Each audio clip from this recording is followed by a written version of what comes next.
call the meeting to order at 6:57 p.m.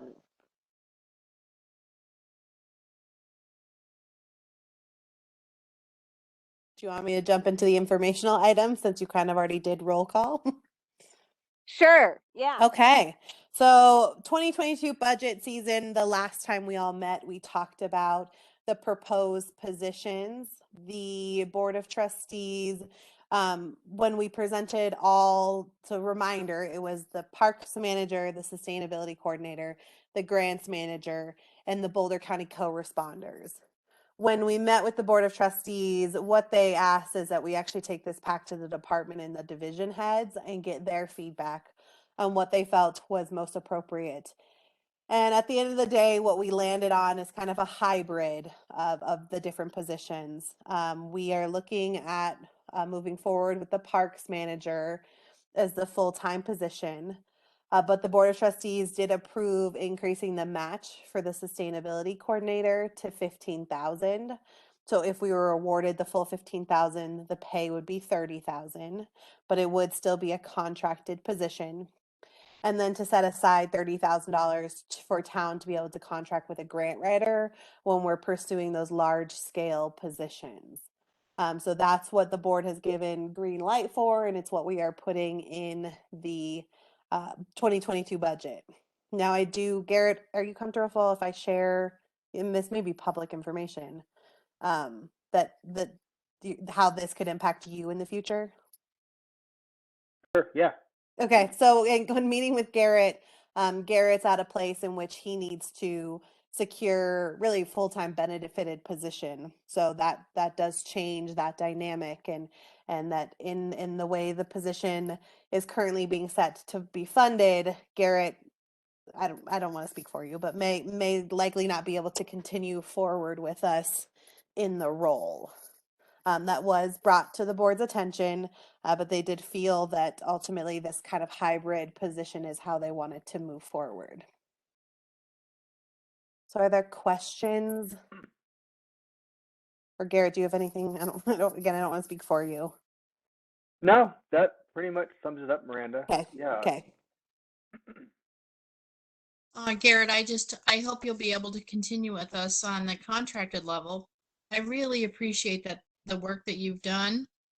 And I've just learned so much from the things that you've sent us and the discussions that you've led. So I just want to, I hope you'll be able to continue, but I certainly understand where you're at. So I appreciate that. Thank you.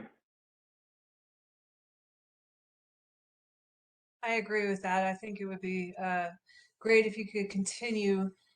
It'd be great if there was a way to pair it with another town or something to get it to full time, but we do appreciate all that you've done and all your help. So Laura, I actually think that brings up a great point. So I did talk with Leah from Boulder County, and I was like, what is the possibility of being able to do so and town contributing those funds?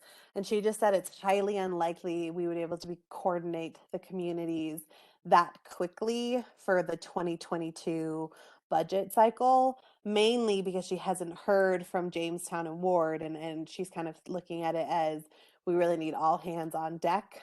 And so her thought was, let's definitely still pursue that, but she's just unsure of whether that is a feasible goal in the next 2 months, which is a bummer because I think we would be happy to carry forward that and to support, and whether that person then kind of we take on the benefits and then the other communities just fund us. I told her that we were really open to those conversations, but and that if there was a way to expedite those conversations, I was happy to do so.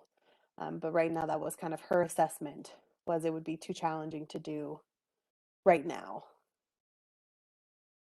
Hey Miranda, I have two questions.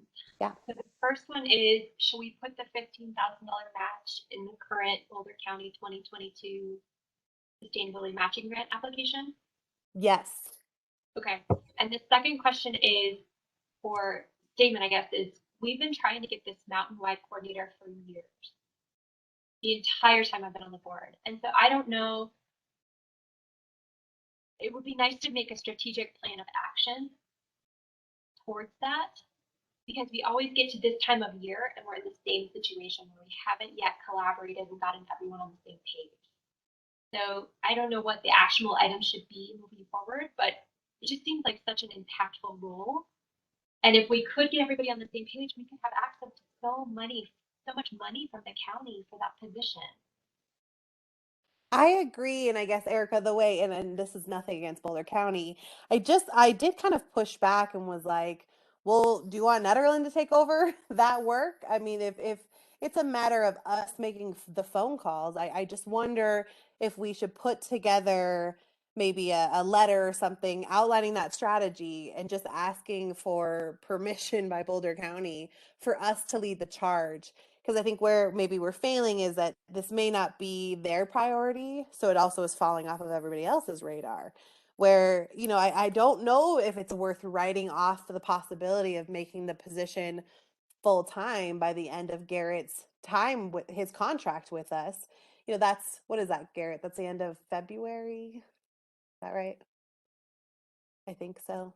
That we could still try and get Sorry, that. it's March, Miranda.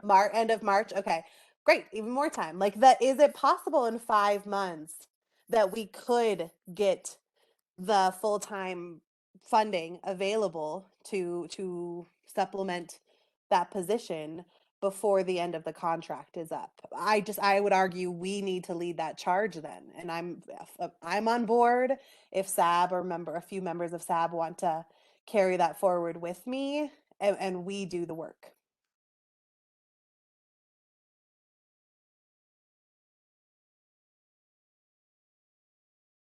I'm happy to help with that. I'm imagining Melody has a lot of experience with that as well, and others might be interested. It would be nice to keep it to 2 just for not having to publicly notice every time we meet. But if there was a group of 2 who wanted to work on this, I think, I mean, Garrett has already committed, right? I'm hoping that hasn't changed. You haven't changed your mind to finish out his contract. And so that does buy us that time to potentially work something out. Miranda, just from a practical standpoint, do you have names and phone numbers of people to contact at Jamestown and Ward? Can we go that fast or I do. I think Ward, luckily Cynthia Baki, who works for town, lives in Ward and is really integrated into their municipal government. Jamestown, I'm less familiar with, but Lyons, of course. But my thought would be we just tell Leah, like, let us make the phone calls and let us see what we can pull together. And Miranda, I've talked to Ken, the mayor of Jamestown. He's super collaborative. Cool. We've already kind of planted the seed. We already had this conversation somewhat with some organization. Chris P is also in Ward, so he would be a great resource. Mm-hmm. The challenge I understand is that the Ward mayor kind of campaigned on the platform that they don't have a cell phone and they don't have the internet. And so they kind of wanted to go off the grid, is my understanding. And Yeah. so I think that might be the hard part, is getting them on board. But maybe we talk to Boulder County about 3 out of 4.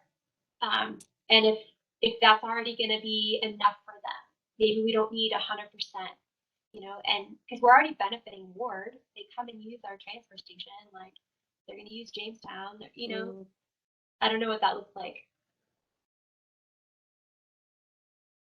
Right. Okay, so another question then is, if we're not sure what will happen with Ward, can we reach as far as Allen's Park? Because we at least have a transfer station there for the county. Maybe there are some concrete contacts that we can make and get that level of cooperation. I mean, I guess I'm not overly familiar with the funding avenues of this grant, and maybe Erica and Garrett, you are, like, which communities have typically received it, and who would we be asking to like give up their chunk to help fund this? I don't know if Allen's Park has received anything. Erica, are you familiar with any of their projects? They've never attended any of the mountain sustainability meetings that I've been a part of. Yeah, I haven't seen them either. I wonder, Miranda, was the conversation that we would need them to give up their sustainability matching funds? Or would the county be willing to put some of those unincorporated funds that don't seem to get allocated towards this position? If I remember correctly, it's about $55,000. So I need more, and Leah only had 20 minutes for me that day. We need another call with her because I pushed on that. I was like, I don't understand why 15 is all we can get. And she's like, kind of gave me this really roundabout story about how there was no way there would be any additional money. But I do think that there is the opportunity to push on that a little bit more and just say that we really, that she says it's allocated by population. So given how small we are, we need to team up with those other communities to use their share, and that there would be an opportunity to supplement, but didn't give much more than that. And then we had to jump off. So I do, and she kind of was like, anytime you want to connect. But I think she's now had so many one-on-one calls with lots of people that I'd like to make the most of her time and try to just do this collaboratively as a team. Yeah, what I understood was that the county was willing to put forth the benefits for a salary, so like health insurance and those types of things, if we were able to pull together with these other communities to fund the position. So Nederland, Ward, Jamestown, Allens Park could potentially pool our 15,000 together to pay for the position, and then the county would add on health insurance, 401k, those types of things as the benefits to that position. That they would fund, because Boulder, their Yeah. fringe benefits are really a lot. So that's Yeah, interesting. Okay. exactly. So it would be really helpful for actually retaining someone to know that they could get county benefits in that position. Yeah. Something to add is Gold Hill. So Yes. although it's unincorporated, they have been able to target these funds through Boulder County in the past. I don't know what they're doing now. They're quite organized and motivated, and they might be a good way to target some of those unincorporated funds from the grant money as well. Yeah, they have an active sustainability group that is 5 or so members, part of Gold Hill. So that's another community to reach out to. Okay.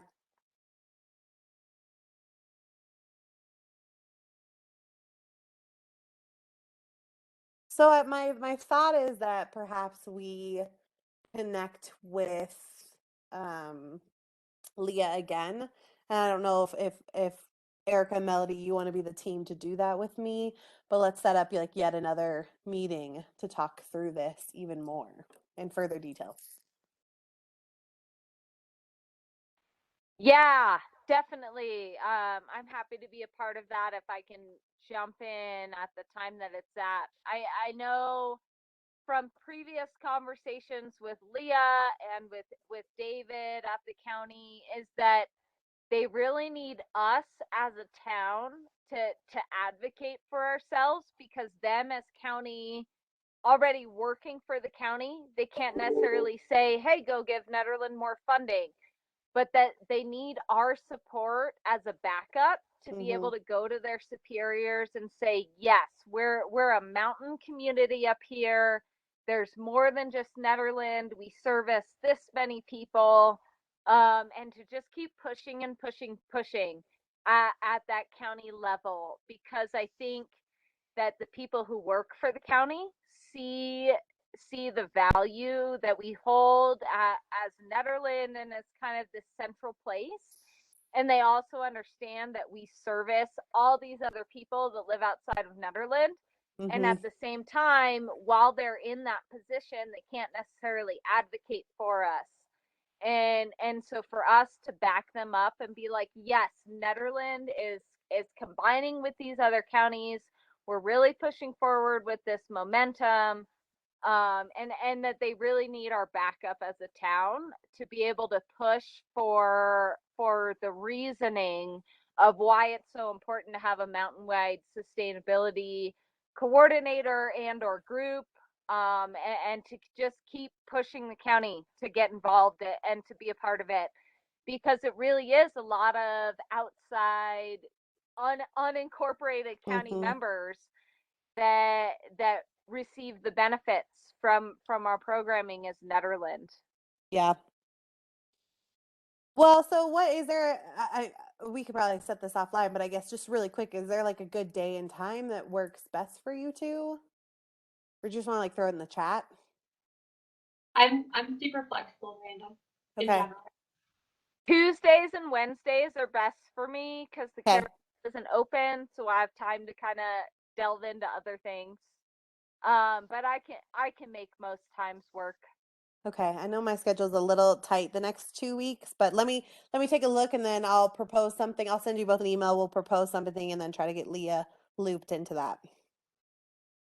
And just real quick before we move on to the next subject, just curious, like maybe you guys can put some thought towards how do we advocate for the position? You know, it doesn't seem like going to Leah is making much progress. I know she's the one that's Mm-hmm. available. That's who we've been talking to. Great, but like nothing's getting done. So I don't know if it's going to Susie Stripe, who is the director of their team, or is it going to, you know, Matt Jones, who is a commissioner that, you know, is part of CC4CA? Perhaps, you know, Mayor Larson could be sending him a letter, or even Trustee App. I think there might be other avenues too. That's more of a long-term strategy. Yeah, thanks for bringing that up, Garrett. I think Susie is totally on board with us. We've talked to her as far as I can remember on the Sustainability Advisory Board. She's always been super supportive. So I think going above her to that commissioner status is really important, and getting those in upper management and in charge of decisions to really be on board with us is important. Melody, just to add a piece, Garrett, and this I think was before you were with us, Garrett, but we had been thinking about renewable energy options for a long time. And we had a conversation with Susie Stripe at the county, and I think it was a BDSD conversation with Geeta as well. And basically Susie was like, oh yeah, we're gonna, we're looking at this solar farm. Do you guys, yeah, you guys could buy in, no worries. And that was how we got the municipal building on a solar farm. And Boulder County was already investing in that program, so it was a really easy thing for us to jump onto because they'd done the work. So yeah, Susie's been a great advocate for thinking outside the box.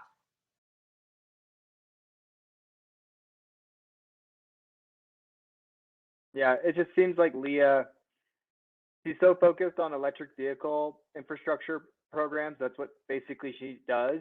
And this sort of mountain town sustainability grant is sort of like, I feel like it's like a side gig that she's been doing for the past however long. And so I feel like we're sort of, I feel like we're in a cul-de-sac. We might need to figure out something else.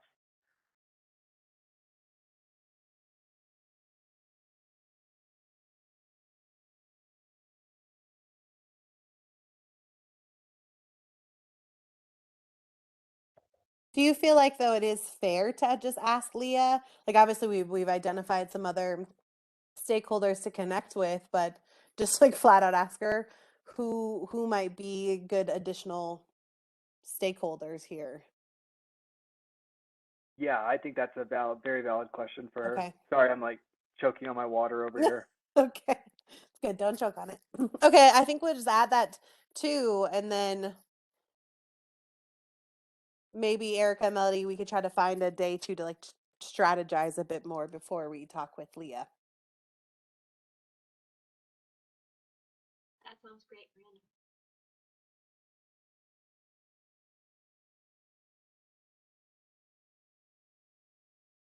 Okay.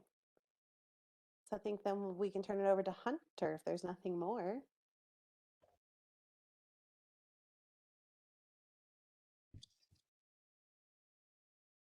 Okay. Thanks, guys. So Eric and I were talking the other day about the update in the bylaws, and we were just talking about. I was just saying how I felt like it was important to have diversity on the board, and how I feel like it's an asset sometimes to have people who don't live in Nederland on the Sustainability Advisory Board.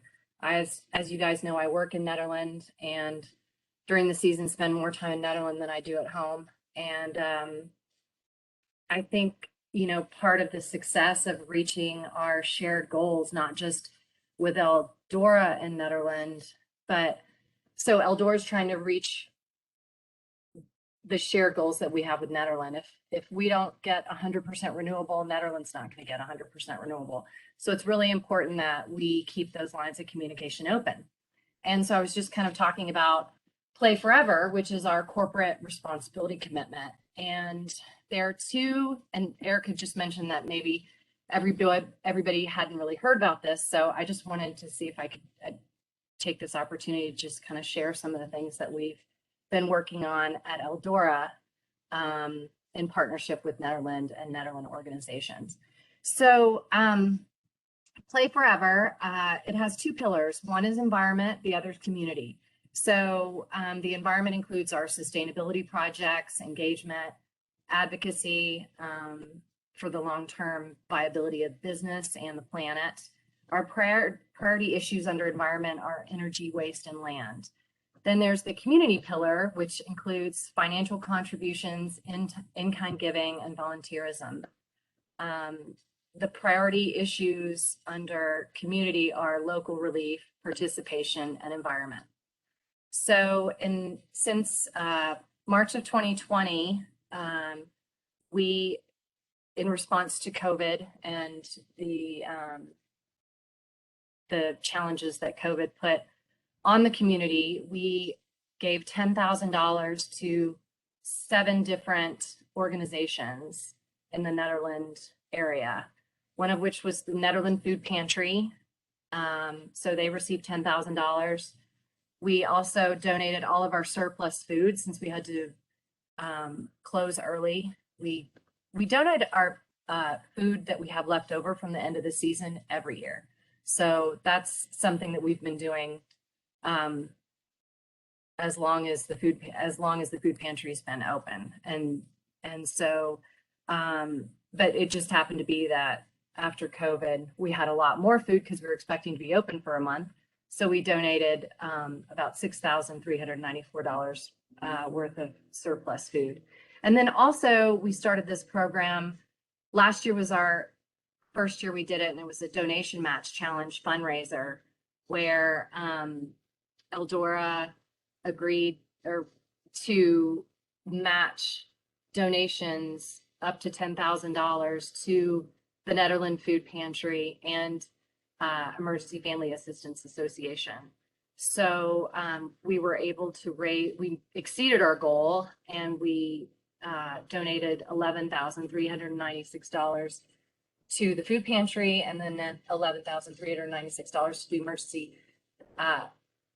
Emergency Family Assistance Association, to EFA.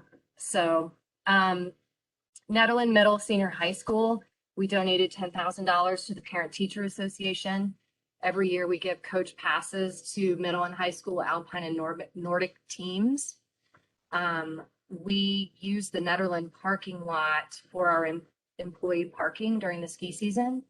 And we pay the school $23,985 in 2020. In the 2021 season, we did not use the school because of COVID. We weren't encouraging people to carpool for obvious reasons. So for the upcoming season, we budgeted $29,500. We work really well with the high school. Mark Sibley, the new principal, we met with him this summer. He's very helpful and supportive of our programs. And he works with BVSD to make sure that they get the money that we pay for the high school, and that they are to be the beneficiaries of that. So And then also along the course of the year, when people ask for donations, like the Nederland Middle School ski team is working on a fundraiser at the Backdoor Theater to host the Warren Miller movie. And so we've donated a pass for that. And then prior years, last year we didn't do groups because of COVID, but with Nederland Elementary School, we partner for Winter Adventure Days, providing scholarships that offset 70% of the cost of tickets, rentals, and lessons for 75 kids for 6 days. And then we also work with Gold Hill and Jamestown Elementary with those programs as well. Canning Cares of Coal Creek County, I don't know if you guys are familiar with them, but they basically help families in crisis with utilities and food. And they support Coal Creek Canyon, Nederland, unincorporated Gilpin County as well. We have a number of employees that live in Gilpin as well as Nederland. And so we wanted to support Gilpin County residents too. I mentioned the Emergency Family Assistance Association. We donated $10,000 to those guys, and that we requested those funds be appropriated to the Nederland community. Teens Inc. We have a great relationship with Teens Inc.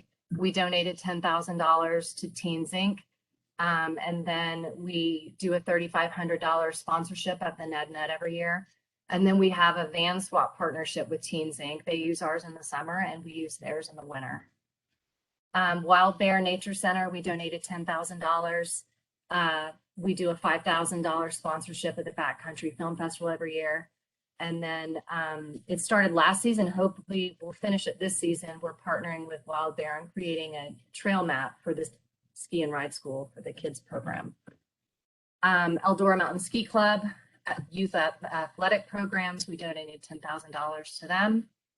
And then we also, some in-kind giving that we've done is Ignite Adaptive Sports. Every year we donate lift tickets, ski passes, and the facilities for instructors, participants, and volunteers. The Boulder Nordic Junior Race Team, we donate ski passes, and the Special Olympics of Colorado Nordic Ski Team ski passes as well. And then most recently, we've been the Fall Fest sponsor at the Nederland Farmers Market. So that's just a kind of a snapshot of what we've done. Our president and general manager, Brent Tregaskis, he was on the NDDA, I think was it 4 years, Miranda? I think they have a 4-year term. Yeah, it was for 4 years. Yep. And then most recently, our director of business operations, Steve Roundtree, he actually lives on First Street. He just joined the NDDA this past summer when Brent finished his tenure.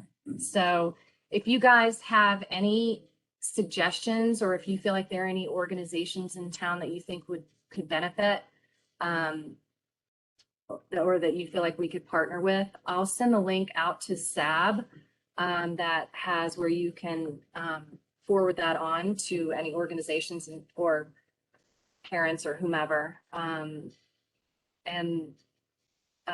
So that's for in-kind donations and sponsorships. And so I'll send that to everybody after the meeting. So does anybody have any questions?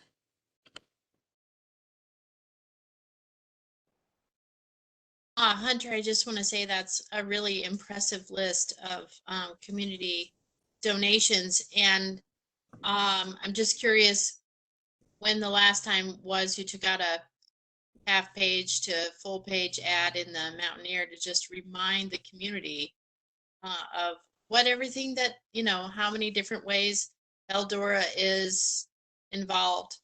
And especially, I think I just want to say thanks for the youth programs that you have.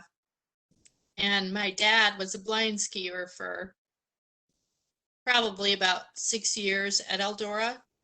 So this is probably prior to Ignite. I don't think it had that name then, but Eldora's just done a lot of great things. So I just wanted to say thank you. Well, thank you, Liz. Ignite was formerly called the Eldora Special Recreation Program, and it was started in 1977 and is the oldest adaptive program in the state of Colorado. It doesn't get as much notoriety as the National Sports Center for Disabled, which is through Winter Park. But you know, we're a small but mighty group, and they've done amazing things. And they have amazing volunteers who've been there for decades, and we're really excited to be helping them fundraise for an adapted building. We are doing a 12,000 square foot building. We were hoping to break ground this summer, but because of COVID, all of our capital projects were postponed. But so we're hoping to break ground next summer. And then also we're doing our north parking lot expansion, which we're going to be installing 32 EV car charging stations. So I'm really excited about that, if you can believe that, right? So, you know, it's taken a lot of time, and we've taken ads out in the Mountaineer for hiring because we're so short staffed. But we haven't, you know, we just kind of rely on our social media, and we'll put out a press release every now and then. But honestly, it seems like, you know, we celebrate them internally, but you're right, we don't really talk about it that much outside of our gates. So, yeah. So I'll share the links. And like I said, if you can think of any nonprofits that I haven't mentioned that are within our areas of focus, please reach out to me, and we'll try to form some sort of partnership or figure something out. Because I mean, we have a lot of our employees live in Nederland.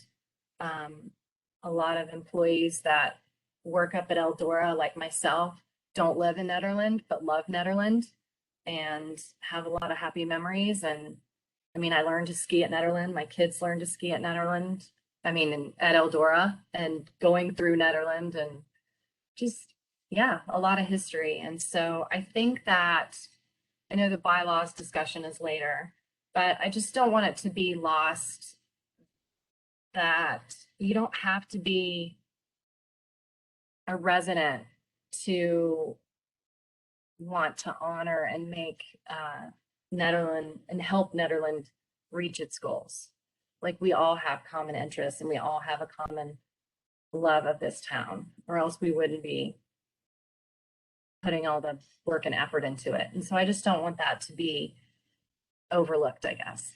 So Hey, Hunter, I'm wondering if you would be open. I just think that what you shared tonight would be good for the Board of Trustees to hear. And if you would be open to presenting to them as just an informational item at one of their December meetings. yeah, I just think them knowing or having a better understanding of that collaborative relationship, I think it may be a little overlooked by some board members. Yeah, I think it's as we head into ski season 2 and traffic gets crazy, I think just reminding them that this is a two-way relationship. yeah. Well, So like maybe the 7th. Oh, go ahead. I was just gonna say, we're working with the Caribou Room about parking. We've been Yeah, talking cool. to, you know, Larry Johns. Like, we're hoping we've reached out to Green Ride to contract with Green Ride. Like, we're trying to really, you know, partner and, you know, work together with the town. And, you know, it's not, I think that for a long time, you know, there's just been this history that, well, and I also think it has a lot to do with our former owner. He wasn't he wasn't the greatest guy in the whole world. So, and he, you know, owned Eldora for 25 years, so it might take 25 years for the town to forgive us. But, you know, we're so many of our employees are residents. So many, we're all, it's not us and them. Like, we just feel like we're part of the town. Right? I mean, so yeah, I'd be happy to if they've So got. I'm looking at either Hunter the 7th of December. So those are at 7 o'clock, you know. So the 7th of December or the 21st. Is there one you like better? Probably the 7th, just because Okay. it's further away from the holiday. Because the 21st is going to be like Christmas, and that's kind of our hell week. Yeah. Yeah, if that works, I'd love to just stick you on the kind of our agenda here, and I'll just send you the invite. And just I know the board likes to, in those informational sessions, just hear about what's going on, some things that maybe they overlooked. And I can tell you, we met as PD before Jen Feinlevin attended the last meeting with Eldora, and really appreciated that opportunity to brainstorm, traffic, which is, I think, one of the biggest concerns, and parking. So I know that meant a lot to us to be able to be a part of that brainstorming session. Yeah. Well, and this year, I mean, last year was so much better with the reservation system, and we're not doing the reservation system, unfortunately. And so it's kind of back to 2019 where the weekends are just going to be slammed. And so, I think it's important to brainstorm and collaborate and try to figure out, we try to encourage people to come midweek, and parking's free. And another thing that we're doing this year is single occupancy vehicles are going to be charged $10 on the weekends to discourage people, single occupants, from driving up. So we've got a couple new things, but our employees are still, they're required to carpool or shuttle, and they get paid for their commute time. And then we also give them RTD, they get complimentary RTD bus passes. So we do what we can to keep our employees from adding to the traffic as much as possible. And then we also work really well with RTD. We're supplementing RTD. So there are a couple times on the weekends, they do like a 7:10, but then they don't have an 8:10 or a 9:10. And so this will be, I think, the 4th year that we have gotten a permit at the Justice Center at 6th and Canyon. And so we shuttle employees up from 6th and Canyon. So anybody who's living in the flatlands that's working over the weekend, they basically take a shuttle up. That's another way that we try to help mitigate traffic with employees. So. Well, I just sent you the meeting invite. Okay. And then then you and I can connect as we get closer to that, but that would be awesome. Okay, great. Thank you for listening to me, guys. And let me know if you have any. Yeah. Before what did I know we were exchanging emails a while back about the buses, the hybrid buses that you have, and whether town could use those. Were they not street legal? I was searching my email while you were talking, and I couldn't find out what the reason was that we couldn't do some sort of summer bus service using your buses. So the electric bus, the electric shuttle, that is not street legal. So that has to stay in our parking lot. Okay. As far as the hybrid buses, I don't recall where we went with that. Okay. Let me follow up on that. Because I'm not sure where we were with that. Yeah, it'd be interesting if you guys aren't using them, maybe we could create some sort of local route within downtown to help folks get around. Yeah. That'd be great. Thank you so much, Hunter, and for all of the things that Eldora is doing for all of the nonprofits and for everyone. I just wanted to put that out there. It's a valuable collaboration. Thank you. All right, well, I'm going to head on and let you guys finish up, but I appreciate your time. Thanks, Hunter. I hope you feel better. I hope you feel better. Bye.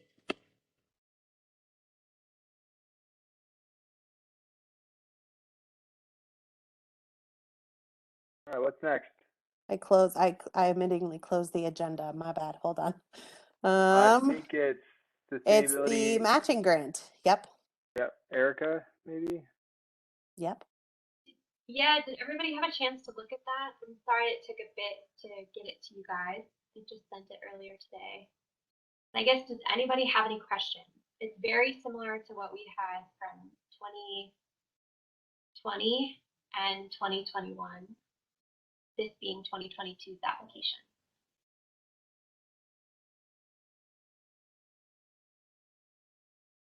Erica, will you remind me when it's due? What's the due date? Because we'll want to make sure we bring it by the board if we can, but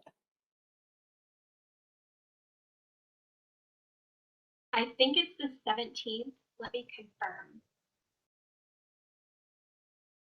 November 16th at 5 p.m. okay, so I want to make sure to get this on the board, the 9th board meeting, and because we'll need to have them give the green light. And especially if we're going to add that 15,000. And Miranda, I guess it'd be good to know if that's going to be 15,000 plus the 3,750 that we've done as far as like, having office space and resources.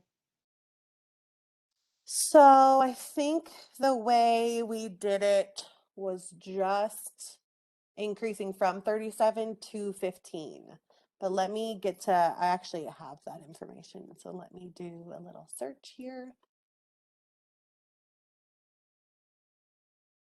And the board already approved that. And so I may not even need to bring this before the board, but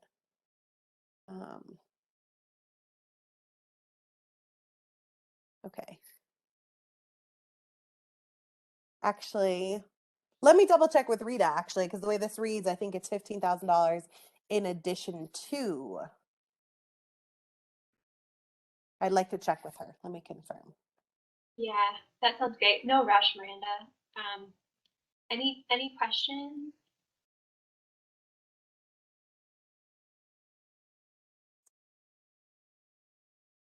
I guess it would be appropriate that we make a formal vote on this.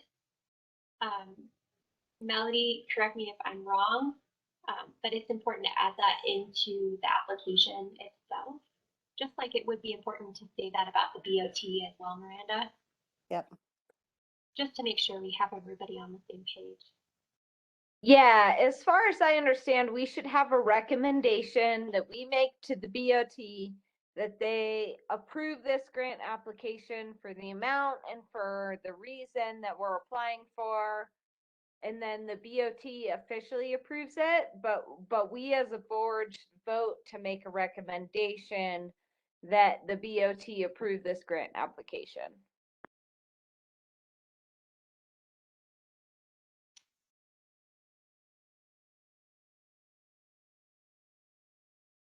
And Yeah, perhaps we should make a note that we do the 3750 or the 18,750, depending on what's approved by the BOT, formally, or maybe just make it vague.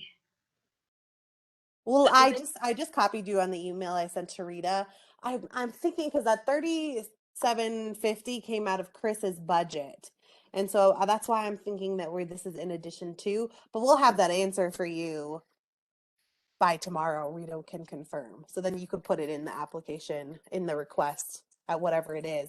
I guess if you're looking for the additional, say it is only the 15 and you want the 18, that would be a budget amendment, which can be done. That's possible. I think maybe tonight you should decide, is that what you're looking for? If it's not already budgeted that way, is Sav looking for the 18,750 as the match?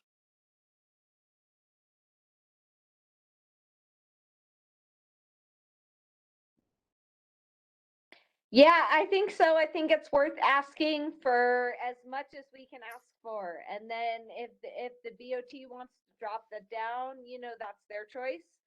But as far as our recommendation as a sustainability advisory board, I personally would recommend that 18,000 match. Okay.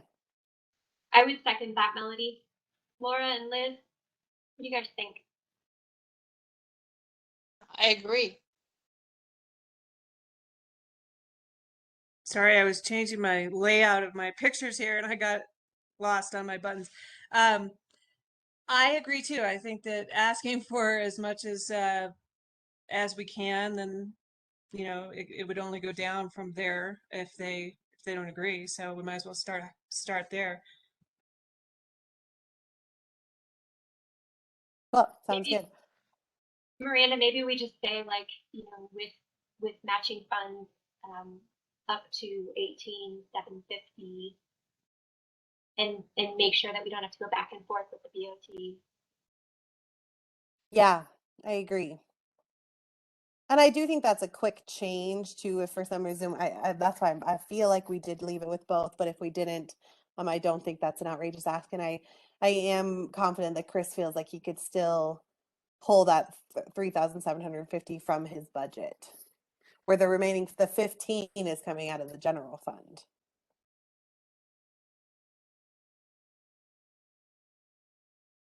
Should we make a recommendation?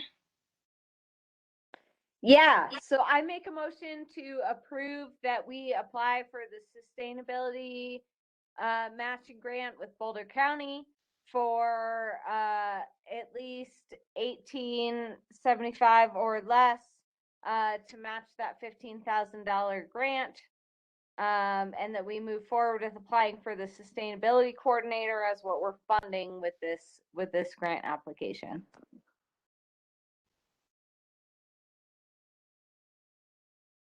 I second the motion.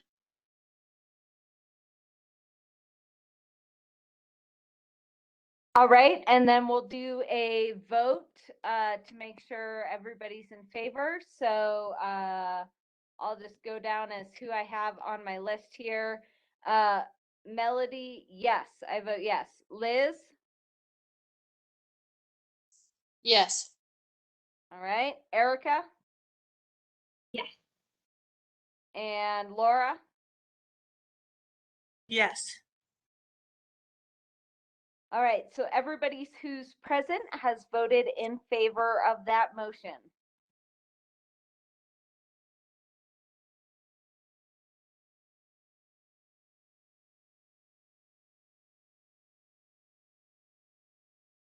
Cool. Great. Thank you, everybody. Thank you, Garrett, and thank you, Miranda, for the extra 15. That's amazing. Yeah, yay. Yeah, I did share that with Leah, and she was like, she was extremely excited. And obviously, the intention still is of the board to move to full time. It was just not the position that the focus was on for this year, but I do think in future years we could look at integrating that. Okay, your next action item is your November and December meeting dates. Your November meeting falls on Thanksgiving, so I would probably assume you'd want to move that. Your December meeting, however, falls on the 23rd, which is, I would say, as town staff were off that day. That's when we're acknowledging the holidays, observing the holidays. And so the ask would be you consider moving that. Moving it up 1 week doesn't really work. It messes with ProSab. And last year, if you recall, we tried to do our meeting from 5 to 7, but it felt extremely rushed. So my recommendation would be potentially you push it up 2 weeks and you meet on, oh, that would be hard actually I don't know if I have a recommendation yet, because even if you push it up 2 weeks in November, it falls on Veterans Day. So you also have the opportunity to maybe look at a different day of the week. But I'm just going to leave that to you all. And then I am recommending at your either November or December that we focus extensively on water rights. And Chris and I already talked about that. And we'd likely try to bring our water rights attorney so that we could have a conversation that involves all respective members. And we'd probably be looking at more like the December meeting than the November one. But I'll turn that over to you to kind of brainstorm some days.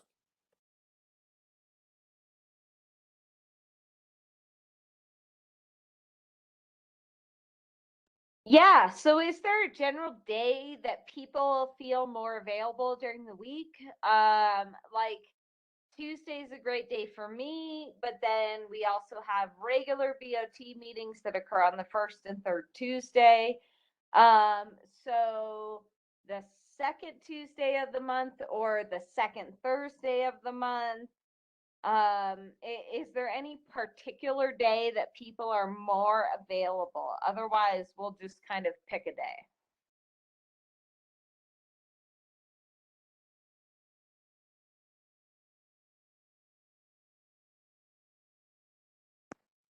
I do not have any preference in day of the week. So I think go ahead and let's pick some days. Okay, I am good with Tuesday the 16th. I know there's probably a regular BOT meeting that day. Yes, there I is. could also do Wednesday the 17th. How are people feeling So about either Tuesday the 16th or Wednesday the 17th in November? sadly, neither are available because the Planning Commission moved up to the 17th. So maybe it'd be easier if I tell you what's off the table. So here's what's off the table is Tuesday the 9th, Tuesday the 16th, Wednesday the 10th, and Wednesday the 17th, and then Thursday the 18th are all off. The 11th is Veterans Day. I'm more than happy to host the meeting still if that's a desire. Just it is a holiday for I know many, but those are your 5 days that are kind of off limits, quote unquote. How about November 23rd? How are people feeling about that Tuesday before Thanksgiving?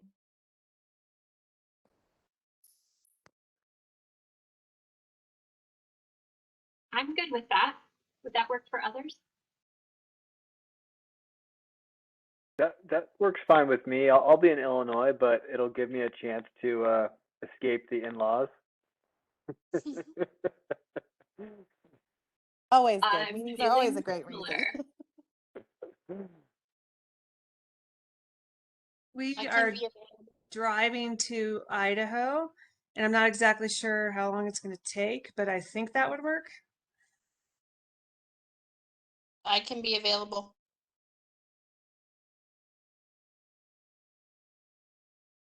Do you think maybe, Laura, you could call in and sometimes just listening, and even if you're on mute, that will help with quorum, and then just jump in where you have things. Yeah, I think we'll be there by then. The 23rd, right? Tuesday. I think we'll be there by then, yeah. So I would say let's do it. Well, Okay, so our November meeting will be November 23rd at 6:45 p.m. if that sounds all right with everybody. and then do you want to tell me I can tell you what's off limits in December so we can just get them both done? So Yeah. what does not work in December is Tuesday the 7th or Tuesday the 21st, Wednesday the 8th or Wednesday the 15th, and then Thursday the 16th are all no-go. And then it is holidays for staff on the 23rd, 24th, and the 30th and the 31st.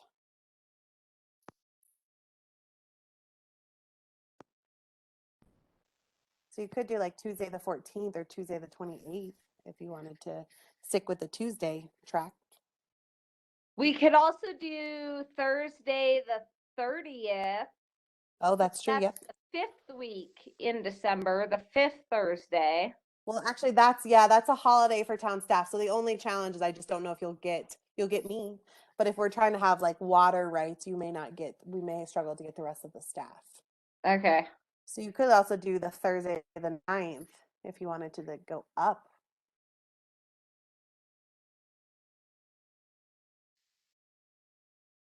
Yeah, Thursday the 20 9th is that's only 2 weeks from from that last meeting though, from that Right. November meeting. and Melody, that's the choir concert on the 9th. So I think both our kids are doing that night. Okay. I have no idea about a concert in December, so that's good to know. Ezra was so cute last night. Right? So was Kyle. He did really good. Miranda, can you recommend a couple other dates? You could do that Tuesday the 26th if you wanted to do that.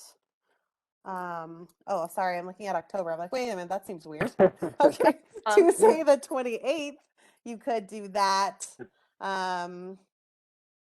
Tuesday the 14th, any of those Mondays, of course, are always an option. Mondays are good days. Yeah, what about Monday the 20th?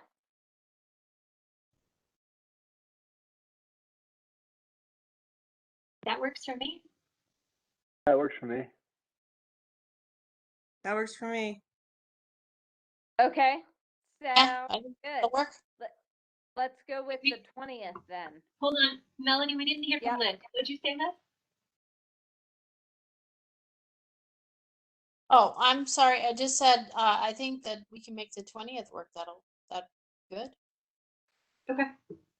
We got everybody. Cool. Do you want to just make a motion so we can just have it official?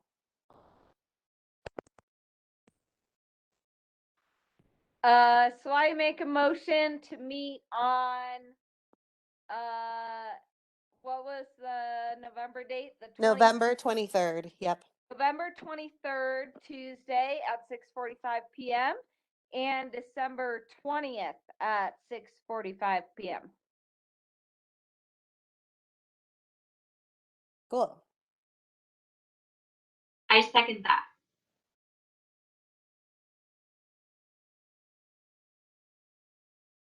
All right. And is there anybody opposed to those dates?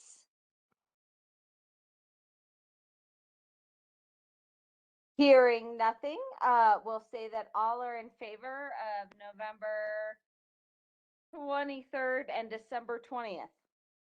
And I will send updated WebEx invites after this meeting. Perfect. Garrett, the next three, I was only going to let you do building code if you wanted to take the next three, and I will stop sharing. So Yeah, sure. and I think if you don't mind, can we add potentially another action item, which is the climate emergency resolution? Is that something that we can add right now? So you'll want to do it if the board is fine to skip to other business right now. You're technically going to do that under other business. You'll make a motion to then move it to action, and then under action you'll take a vote. So if you want to do that now or if you want to do it at the end, your choice. We can do that at the end. That's fine. Does that sound good? That works. Okay. Yeah, so the first discussion item is the Boulder County Zero Waste Grant. This is due November 12th, and I have actually never applied to this grant before, but Chris Pelletier has, so he's got some experience writing these ones.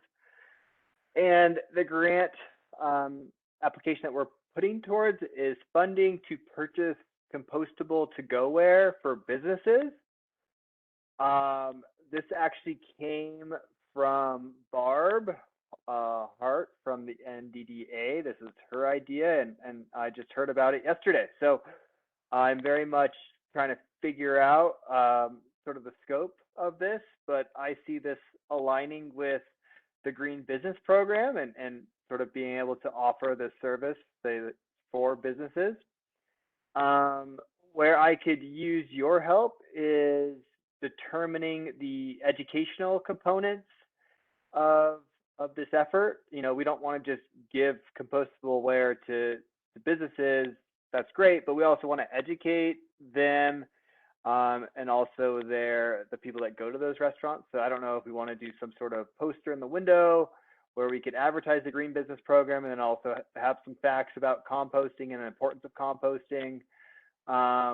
And so, yeah, I really just wanted to have a discussion about how we might be able to educate the public on the importance of composting. And do you feel like this is a good use of the funding? Hey, Garrett. We've talked about this, specifically compostable bulk purchase, and then we would have a place to store it and then delineate it, designate it out to different businesses where they could buy it at a lower rate. Melody, I feel like you were the biggest champion of this idea. I know Reed did some research in the past about that. What were some of the details we've talked about?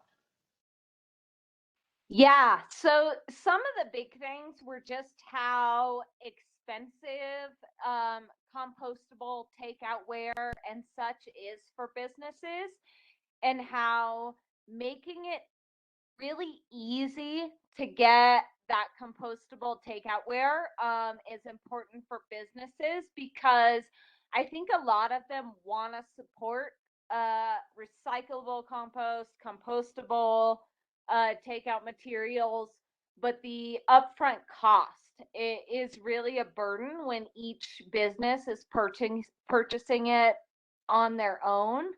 And so being able to provide a kind of bulk place where people can store, where the town can kind of store this bulk compost stuff for the businesses to purchase as they need it, has been a discussion for a long time, at least since 2013, since I've been on the board, if not before then. Really, the big thing is that not a lot of businesses have a place where they can collect compost. And so having a place where these compostable containers are disposed of was always kind of a sticking point. And then also the storage of all this compostable stuff. So I'm super happy to see that Chris is jumping on this, because it has been a discussion for a long time, as Erica mentioned. I think there are a few businesses who have already jumped on board and done it themselves to get compostable takeoutware, but then being able to get the rest of the businesses on board, because they all pay the same price and they're all going with the same person, is really important, because then no matter which restaurant you shop in town, you know that your takeout is compostable. And I'm super excited that this was Chris's proposition for this. So Melody, I guess so when I actually spoke with Garrett about it, I think one of the issues you're going to have is especially when I've done a lot of research into PPE, having businesses buy this from town is probably not a feasible item right now. And I think I guess I would ask that maybe we look at this more like we give it to them with this funding in an effort to then get them motivated to want to purchase for themselves when we've run out of resources. But I just know under COVID, asking them to financially buy this, it's not going to be successful. Yeah, that's super great. If you guys are willing to give it out with the grant, Yep. I think that'll get people hooked. Well, Then they'll be in the process, they'll be in the network, they'll be ready to move forward for us when we do eventually buy something. Like I know Kathmandu and the Thai restaurant have been one of the hardest ones to try and convert to recyclable and or compostable containers. And so being able to tell them, like, hey, we're giving this to you the first time, in hopes that they will sign up for continually purchasing these compostable options, it is definitely important. that's what I Melody, think too. Oh, sorry, go ahead. I did talk to, I believe, the owner of the Thai restaurant, gosh, a while ago now, and he was interested in learning more. It just seemed like that hurdle could really be jumped with the town investing initially. It's amazing to hear that, Miranda. I think it's a great project. Yeah, we already talked about, in terms of storage, because of all the PPE, we've had to store a substantial amount of resources under COVID. And so Garrett and I talked about how we would distribute from town hall because we've got a really great system there, and that we would store it at either the shop or the wastewater facility, which is where they currently store pallets full of PPE. So we're not necessarily even concerned about either of those pieces. And I think the focus would be, what does that promotional material look like after the fact to get people hooked and show them how financially this is viable and doable to keep it going on their own and not see them slide backwards. Yeah, and a big piece of that has been once the customers get takeout and they have a compostable container, if they're normal Netherlands residents, then they take their compost to the transfer station. But as far as businesses being able to compost and having a compost bin, that's kind of been the sticking point of a lot of businesses. It's hard for them to get compost services. Like Western Disposal is expensive if you want to compost through them. And so then you have to hire Green Girl, but then you have Green Girl for compost and somebody else for recycling and trash. And so that whole piece is kind of complicated for businesses. And so whatever way we can do as a town to make it as easy as possible for the businesses to participate is what's important. And so making sure that they have a place that compostable materials can be taken easily, I think is a part of the link in the chain. But this first year, if we're just giving it away, and making sure these businesses can participate, I think we'll get a lot of them into the system. And then after they're in and purchasing these, or using these, I should say, then we have a lot better standpoint to get them to stay with us and keep purchasing these compostable materials.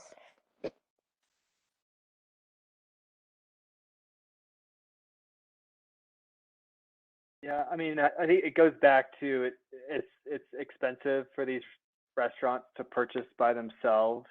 So, after this sort of pilot project where we're giving it out for free, we're going to want to think about how do they go about doing a bulk purchase and who facilitates that. I don't know if it's the town. I don't know if it's someone else. But we can cross that bridge when we get to it. Yeah, and I know I've talked to Jill about it a couple times at Wild Bear, and Wild Bear is super supportive of this idea. And they, not necessarily right now, but potentially in the future, have the ability to help us with storage of these compostable materials, and then possibly distribution as well. Like if town could keep storing them at the town shop for 3 years, then Wild Bear can help us with distribution as long as we contact them and involve them and let them know what they need to do. They're happy to help out with making sure that our restaurants have access to these compostable takeout containers. Okay. Yeah, I've been meaning to contact Wild Bear about this grant. I know Michelle quite well over there, and she's always very enthusiastic about composting. Melody, can you expand on Green Girl's composting services? I was not aware that they offered that to Ned businesses. Do you know of any businesses subscribing to composting? I don't know of any currently. I know that my warehouse, the 80 Big Springs building there that Steve Carew owns, initially contracted Green Girl for composting, and after a few weeks, we just didn't have enough compost to keep it up.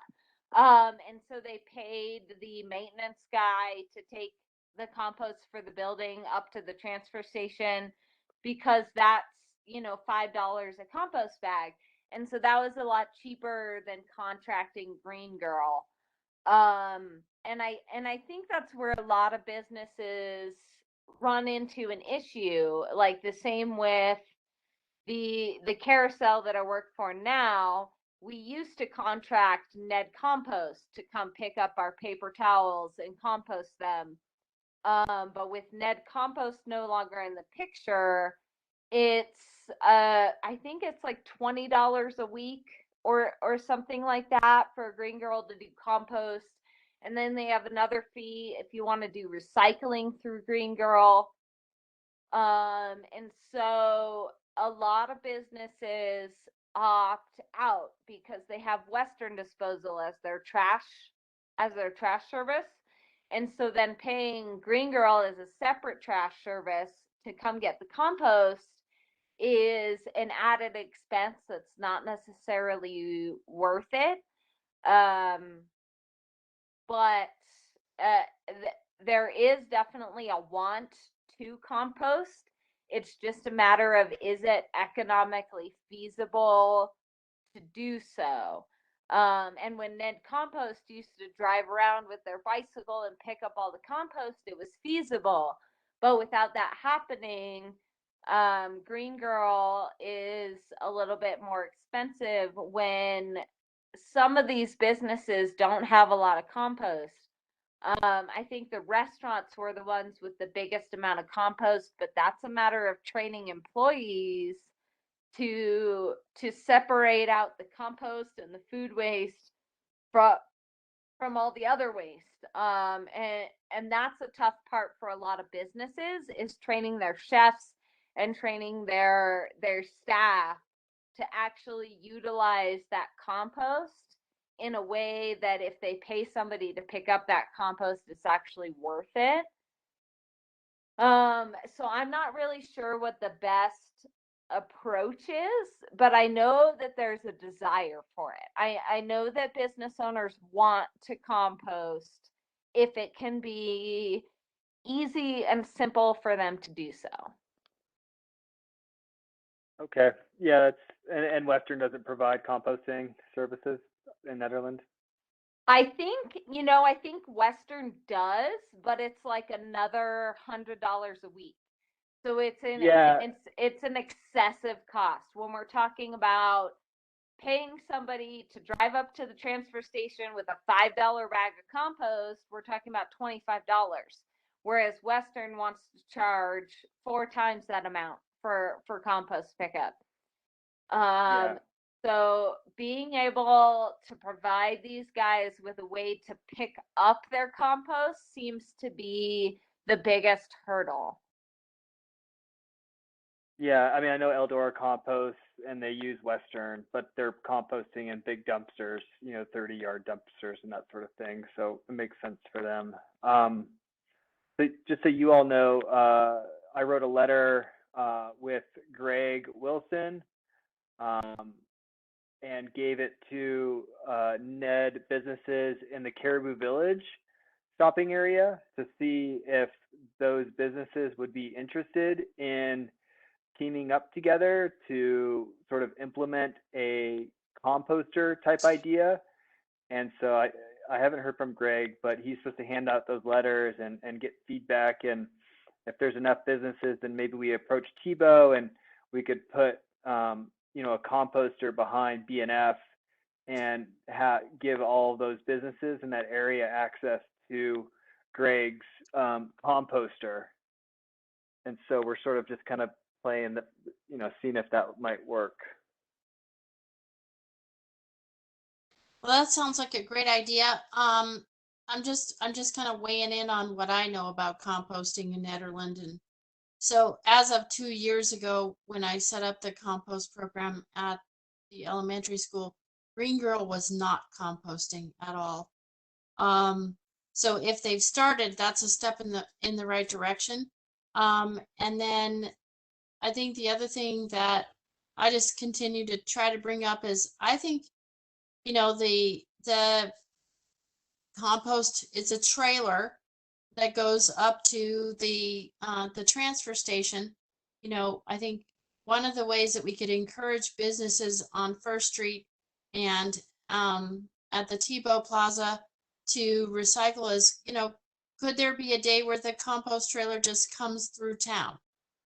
Maybe it's on its way down, which is Tuesday or Wednesday, they haul the compost down. And would that be a way to include what people want to do? So far, commercial composting is not welcome at the transfer station. They don't have the capacity for that. So it would be an extra day that they would have to, they'd have to collect the town compost and then collect commercial compost. So that would be 2 dumps per week rather than 1.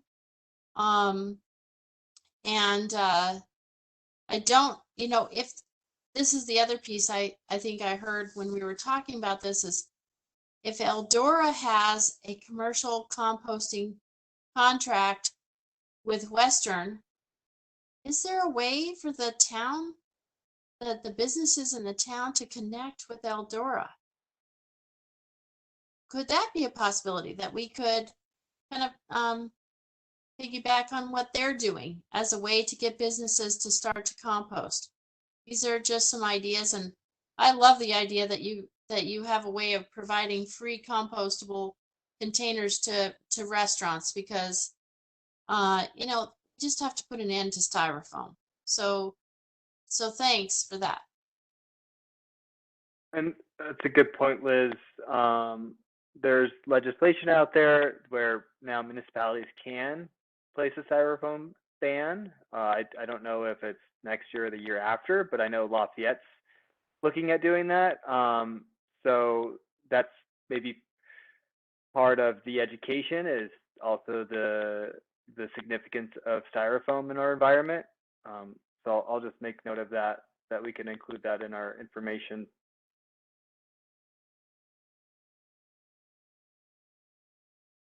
Yeah, and there are a couple businesses that have opted to go with compostable options for takeout containers, even though they don't have necessarily a way to compost at their business, because a lot of us residents, we take our compost up to the transfer station anyway. But finding a way where all of us can kind of pool our resources and pool our funds to get a collective compost facility would be really helpful. Like I know the First Street Pub, before they sold the business and went out of business, was paying a person to take their recycling and their compost up to the transfer station. And I know there are several other businesses that are doing the same, where they basically pay a private citizen as a contractor $20 a week or $30 a week to then drive their recycling and their compost up to the transfer station. And the transfer station has a policy where they don't technically accept business compost, but they have made an exception for like myself at the farmers market and a couple other businesses. Like I know the Vegetable Express was able to take their compost up to the transfer station because we were really good about sorting out our compost and making sure that everything in that compost bag was only compostables, and that the transfer station wasn't gonna have to do any sorting or anything to get through that. And so I think it's worth a discussion with the county and the transfer station, whoever runs that, to talk about what it would look like to add commercial composting facilities up there, and then and what it would take as far as the transfer station being able to take on that responsibility. Like maybe they need 2 compost dumpsters a week instead of 1. And what does that look like with the county? I think that's been the tricky part, is that we're talking about a county dump and we're talking about town resources and town facilities, and how do we make sure that doesn't overburden the county and at the same time provides for all of our goals moving forward, because the county does as well have a zero waste goal of they want to be able to make sure they can compost as much as possible. And so just from my experience in working with local businesses, is that if we had one person or two people that were involved with collecting the compost from various businesses and taking it up to the transfer station, that the businesses would be totally on board for paying that small fee for that service. It's just a matter of who is actually going to be able to do that for all the businesses, collecting the compost and getting it to the place where it can actually be composted. And so Green Girl does provide that service, but it's normally a much larger fee for a lot of businesses than if they were to take the compost themselves to the transfer station. And so I don't know what is possible with future grants or with an agreement with the transfer station. But so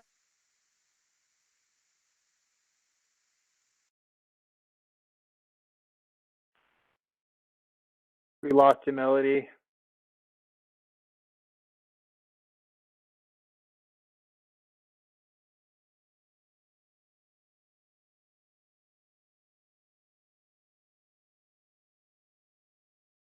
Melody, we lost you.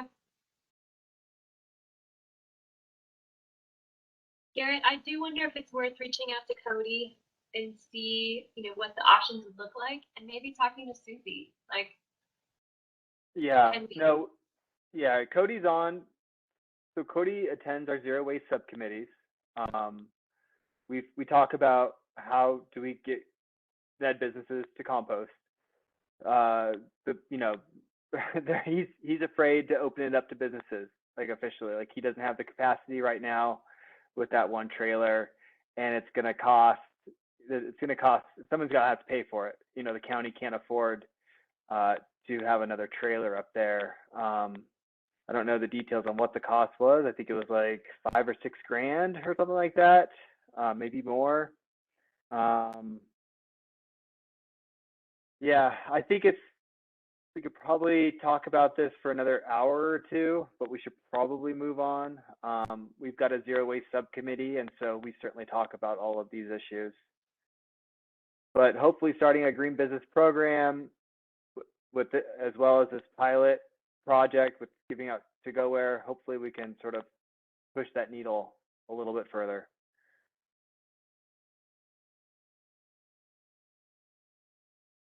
Melody, can you hear us now?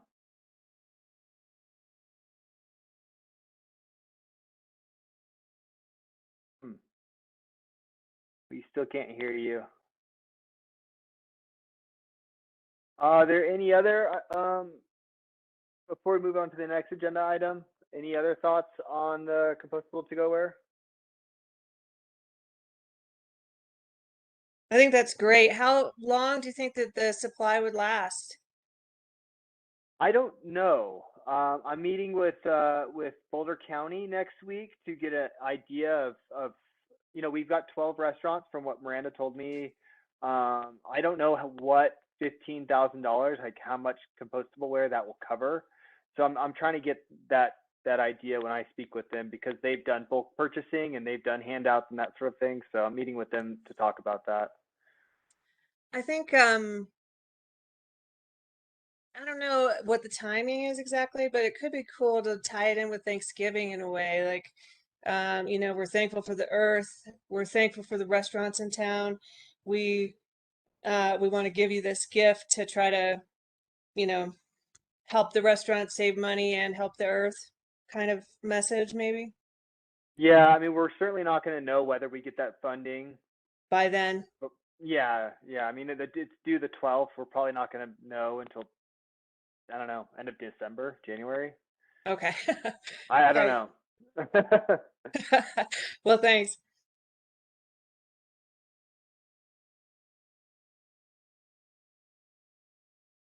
All right. Quick discussion on the green business program. I think that's our next agenda item. Is that right, Miranda? Is it an issue that we just lost Melody? I was muted. Yes, that's the next.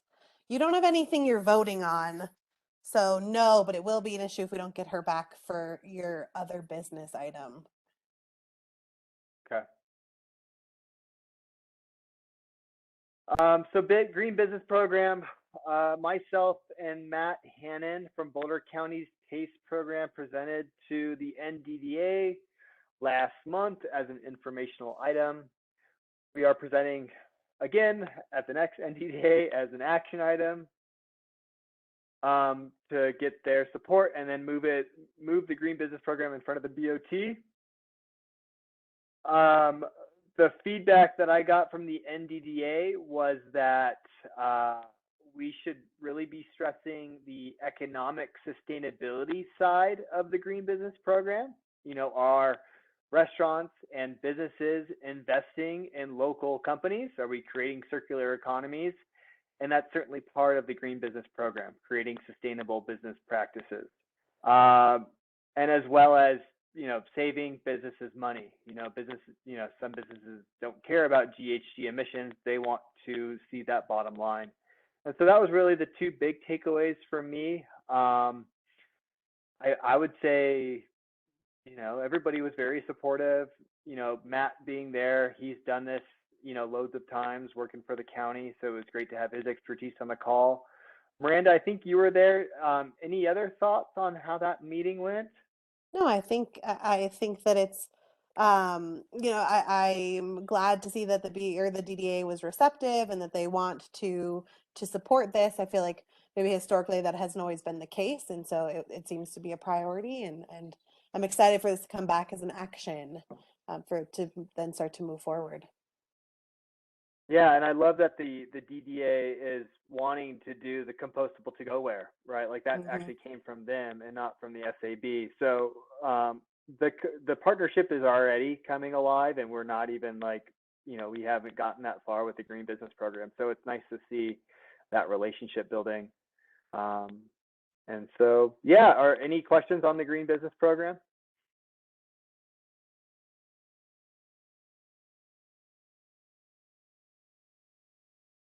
Garrett, what do you need from us? Nothing right now. We're just sort of at a standstill waiting for the approvals to get going. Once I get approval from the NDDA, I'll start working on the application that businesses will submit to apply to be in the Green Business Program. So maybe bouncing some ideas off some of you, but that's not until later, until I get official approval. That way I'm not wasting my time in case the NDDA don't want a part of this. Because this really needs to be a NDDA program, not an SAB program. And so the next meeting, I'm going to lay out all of their roles and responsibilities. And so I'm going to ask them like, hey, like, we need you to sponsor this. And so that's sort of really the next step. I'm excited to hear that your presentation was so well accepted. And I'm just curious if any of this has had any impact on the plastic bag ban in Nederland, if people are sort of also making a bigger step towards action by not providing plastic bags. So there is a plastic bag ban or fee. It's a plastic bag fee ordinance that the town could choose to enforce, but chooses not to, based on whatever happened when that went through a number of years ago. You know, at this point in time, it seems to be a fight not worth having, because it is really it's B&F and Ace Hardware. You know, I'm happy to have the conversation with those folks, but it just seemed like the will of the people didn't want that to happen, and that's the message that I've received. I don't have the firsthand account of that.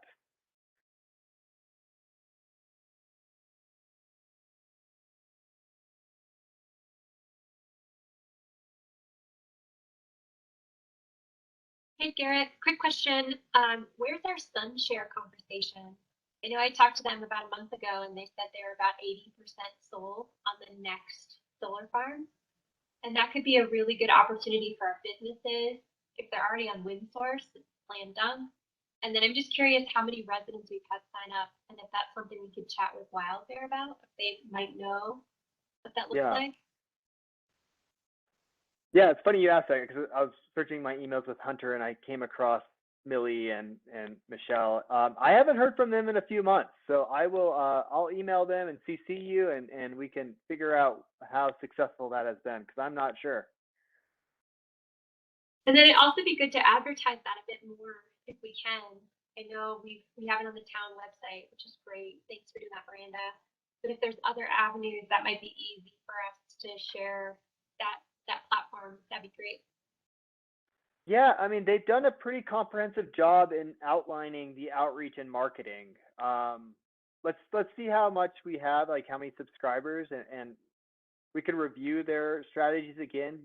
But they got information from me and Alan on the different outlets, and it seemed to be pretty comprehensive. I'm not sure we would be able to come up with any more, but maybe we could. I could look at that again.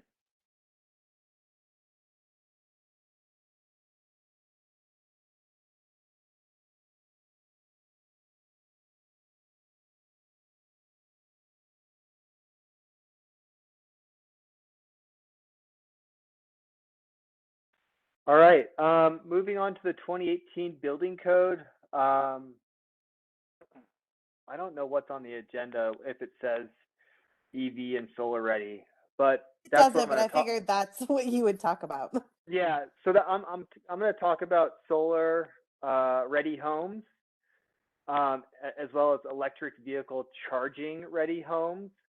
I mean, 3 weeks ago we said we would make an amendment next year. Turns out Alan spoke to the BOT and they want to do it now, it appears. And so I was in a meeting with, with our building inspectors and one of the trustees. I forgot his name. I'm so sorry. And essentially, we're going to pass a solar ready home building code for single family homes.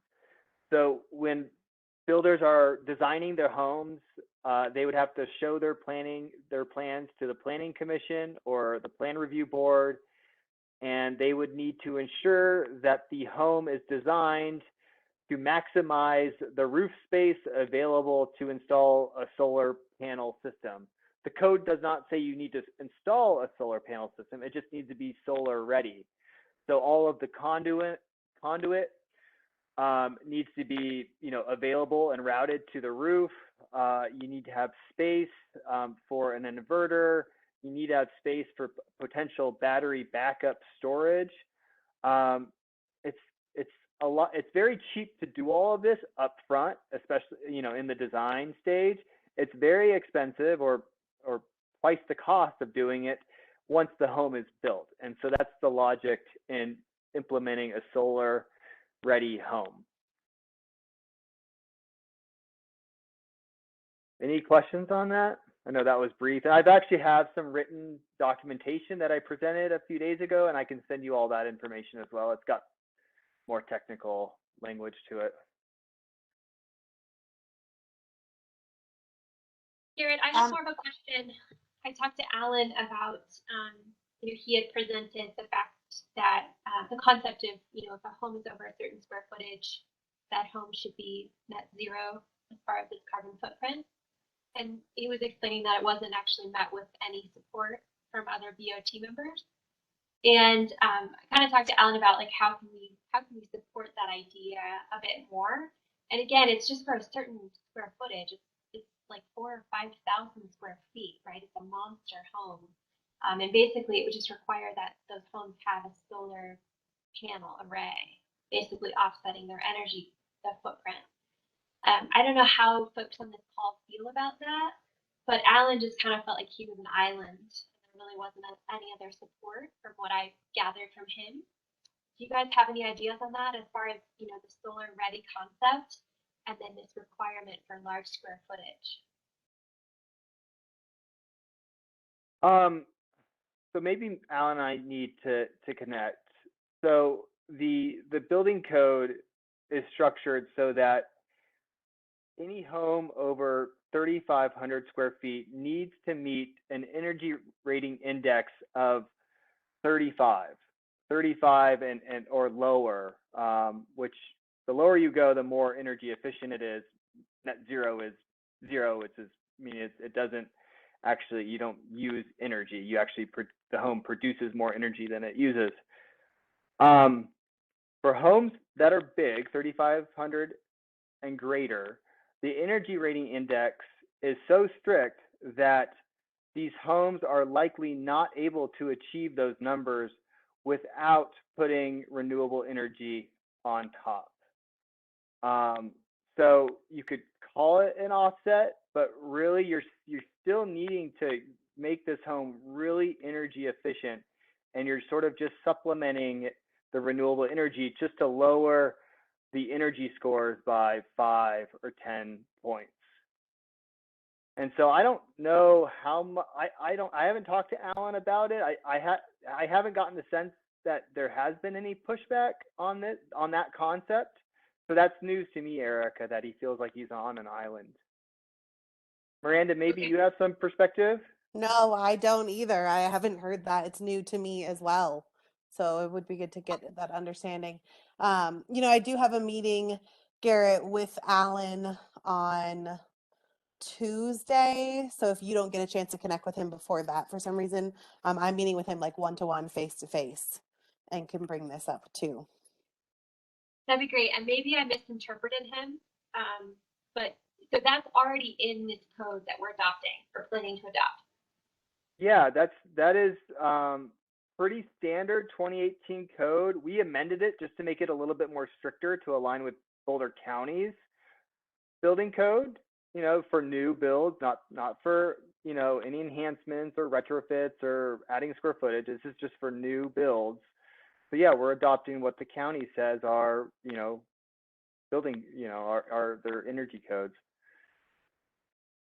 So I know the one thing that I guess I will say that before we even brought that before the board at the last meeting, Alan and I did talk. There was a bit of confusion about what was in the code. And I think I don't know when you've talked to him, Erica, I think I did offer some clarification and he seemed fine going into that meeting.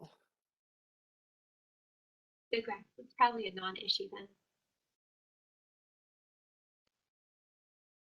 Yeah, I mean, we certainly don't want really energy inefficient homes with loads of rooftop solar. That's like the worst case scenario. We want to create really energy efficient homes and minimize the use of solar because those homes don't need it, because solar panels still require lots of GHG emissions to create. So we're really trying to get at the energy efficiency of the home. Garrett, just to take a few steps back, I was curious if when a new home is being built, clearly a smaller home, and it needs to be solar ready, is there any obligation for the homeowner or for the town to provide information on how much it would cost to go ahead and install solar? And if there's any kind of marketing or persuasion that's going on to kind of boost that new home builder into the next step and putting the solar panels on the home? Yeah, we haven't talked about the town's role in sort of private solar energy investments. We did the Solarize Nederland program, but we haven't talked about individual solar installations. I don't know. Yeah, I don't really necessarily have an opinion on that.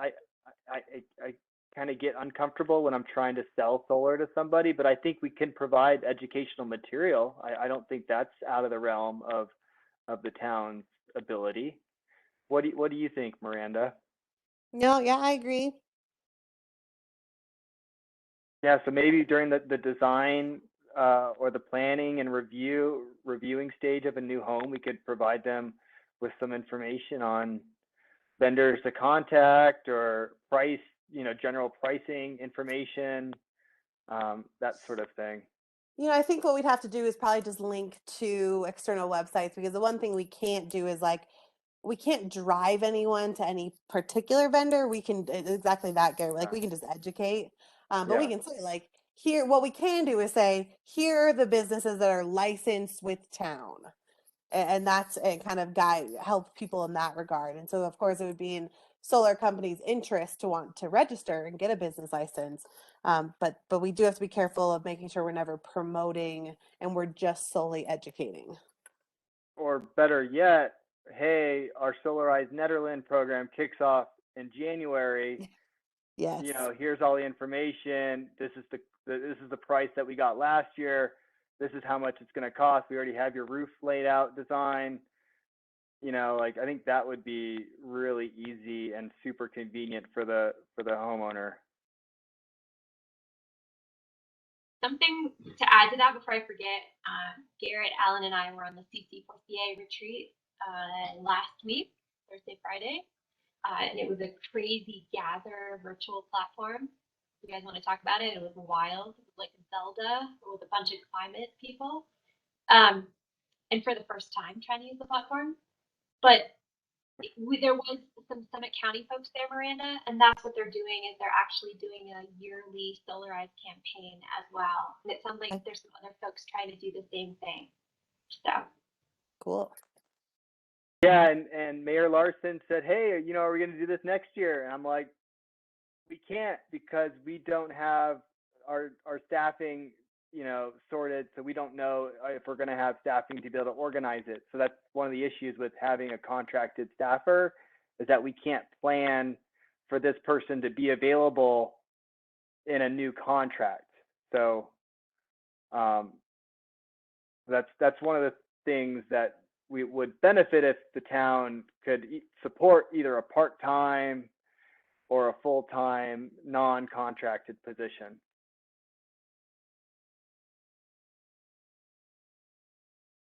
Garrett, I did just get the SCI Solar Forward Fellowship.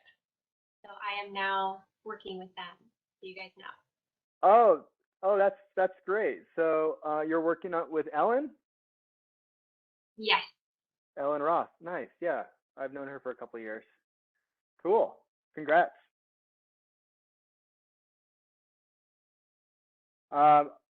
So quickly, I know this is another building code, is the electric vehicle infrastructure. New homes would need to be wired, at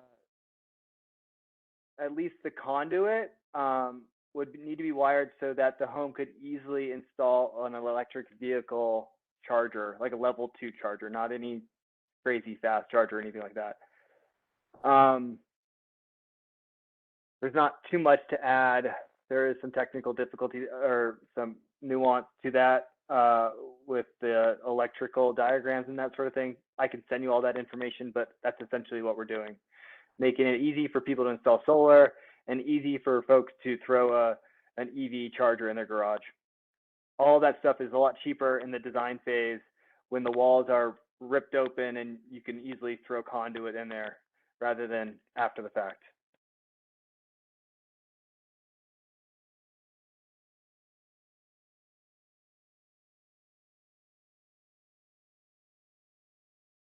Well, that's the 2018 building code. Are there any other things to add, Miranda? I don't think so. I think that's, the other pieces are just kind of cleanup components. We are still sorting out, I guess, the sprinklers. The Board of Trustees did ask us to develop a threshold in which sprinklers would need to be installed. So Rick Hendrickson is doing a lot of research into what other municipalities do so that he can make a recommendation. He does strongly feel that there should not be a threshold and that sprinklers should really be a part of any new build. And that while he'll stay strong in that argument, he will offer a recommendation that if it's the board's desire to have a threshold, it should be X. And then he'll have that X by the end of next week.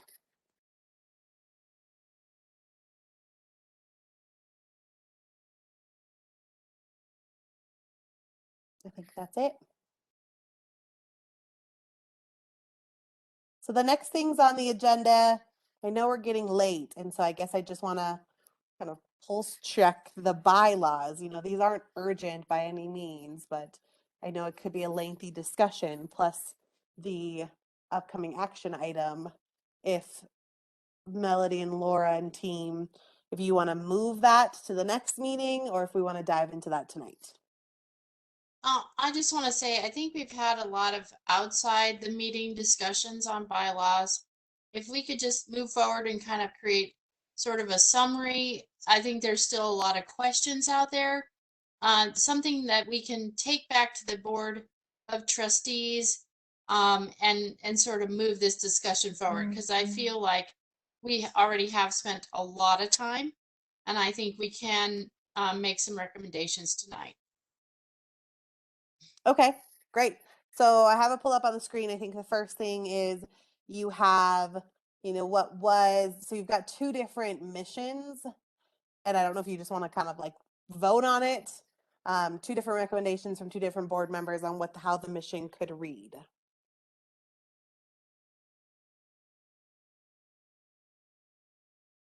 Is there a desire any which direction?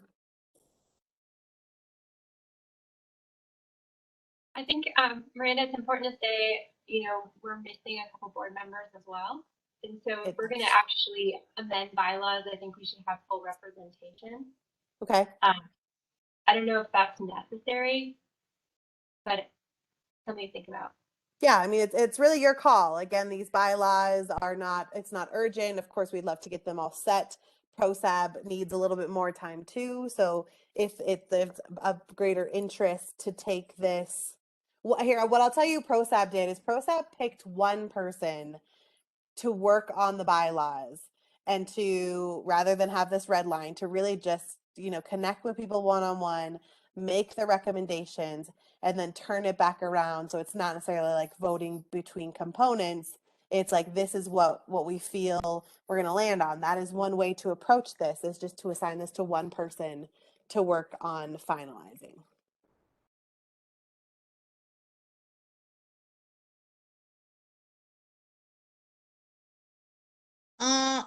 I don't know what to say about the one person thing. I think I'm just going to weigh in on my thoughts, and people can go from there.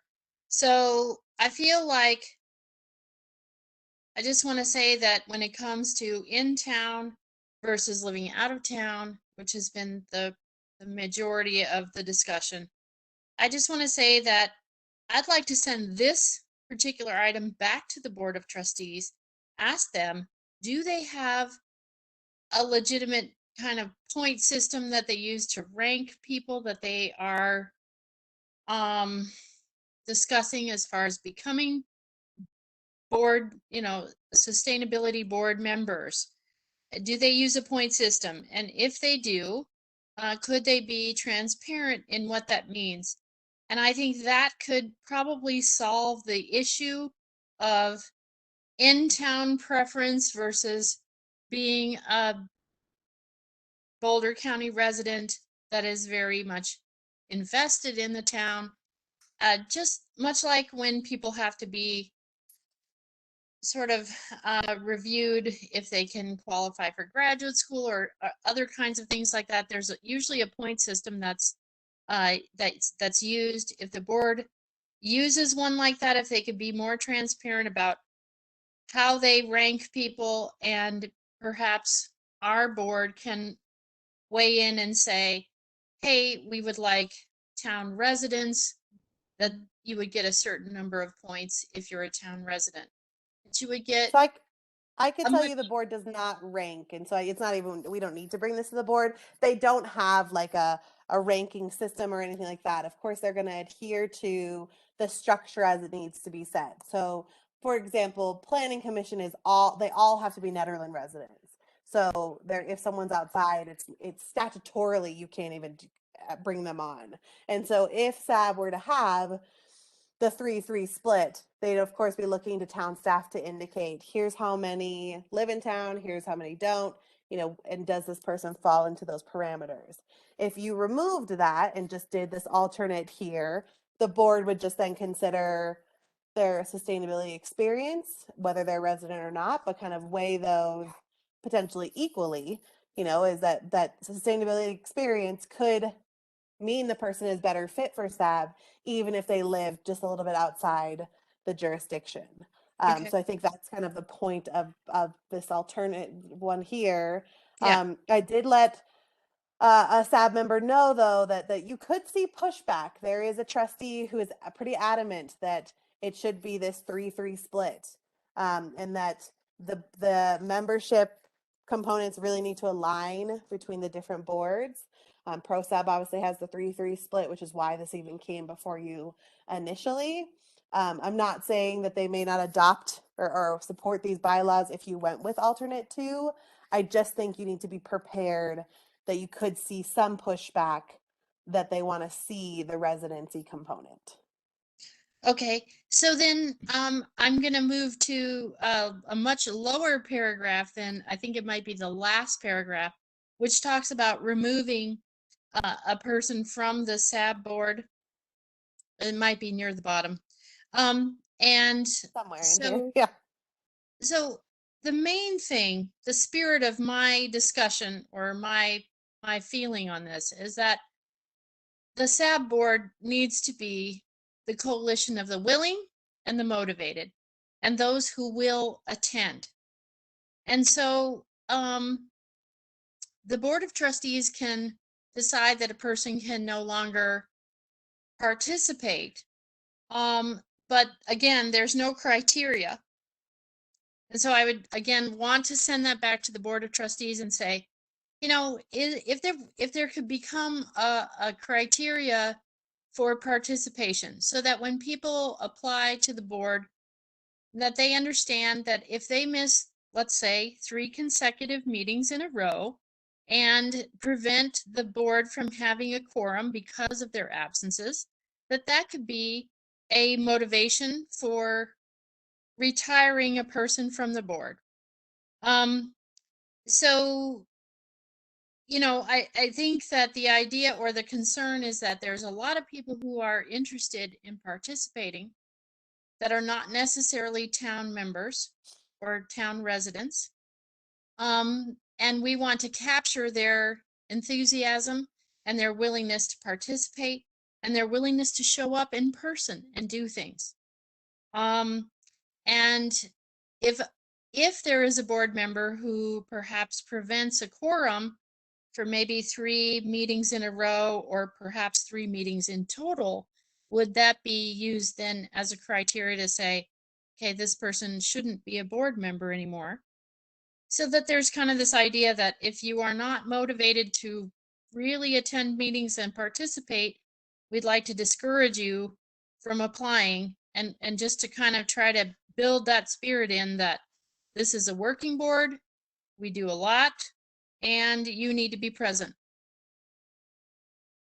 So I do think that the Board of Trustees, I don't want to speak for them, but I'm just going to operate a little off of an assumption that the removal would mirror their rules of the rules of procedure, which does outline that if board members were to miss a certain number of meetings, but they would be looking to the chair to put that forward. And so it would be really on Melody to consult with town staff and the liaison, which in this case is Alan, to make that recommendation for removal. But I can ask Mayor Larson if he's interested in bringing this as a future discussion item about the criteria for appointment and removal.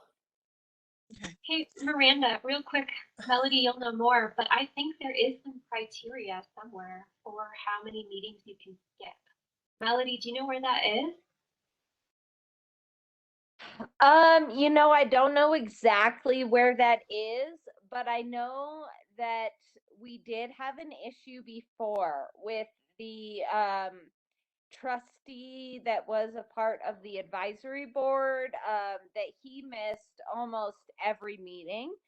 And I brought it to the mayor that, our trustee liaison has missed more than 4 meetings. And now we're at the point where we can't liaison with the board of trustees because he's never here.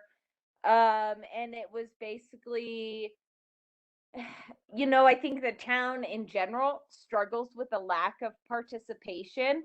And so the mayor at the time was unwilling to really enforce any decision about how we move forward with a trustee that isn't attending meetings. Clearly, with Alan, it hasn't been an issue. Alan is super engaged and super involved. But I believe that the past SAB bylaws, which were never voted on by the BOT, so they never got approved as actual official SAB bylaws, but the SAB board did go by them, said that if you missed 3 meetings without an excuse, meaning you didn't email the chair beforehand and let them know that you were going to miss the meeting, that then that was possible consideration for removal. And so I think that 3 meeting threshold is pretty reasonable.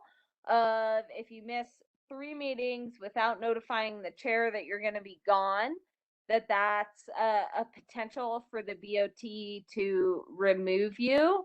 I think that was important of really laying out what are the terms for removal rather than what we have here, which is just like the discretion of the BOT and the mayor. And spelling that out really clearly, that if you miss 3 meetings or more, that is when the BOT can vote to remove you.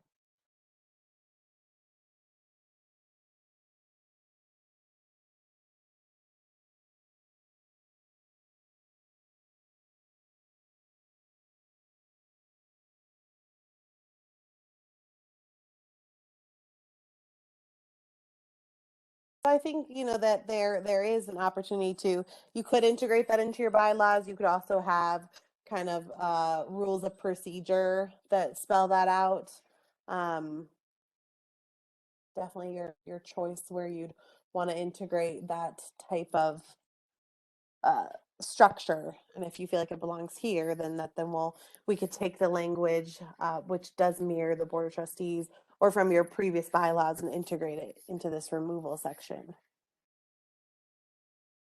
Yeah, Yeah, I spoke with Erica this past week, and I think there's some valid consideration to having the BOT have a specific policy and document that they rely on as far as approvals and dismissals of people from a position, and not necessarily putting it on the sustainability board to have those outlined in our bylaws, but really putting it on the BOT, who is the person that makes, decisions regarding finances and decisions regarding grants and decisions regarding where we spend our money is really a good consideration, because we are an advisory board, and except for the past few years where we've gotten this grant to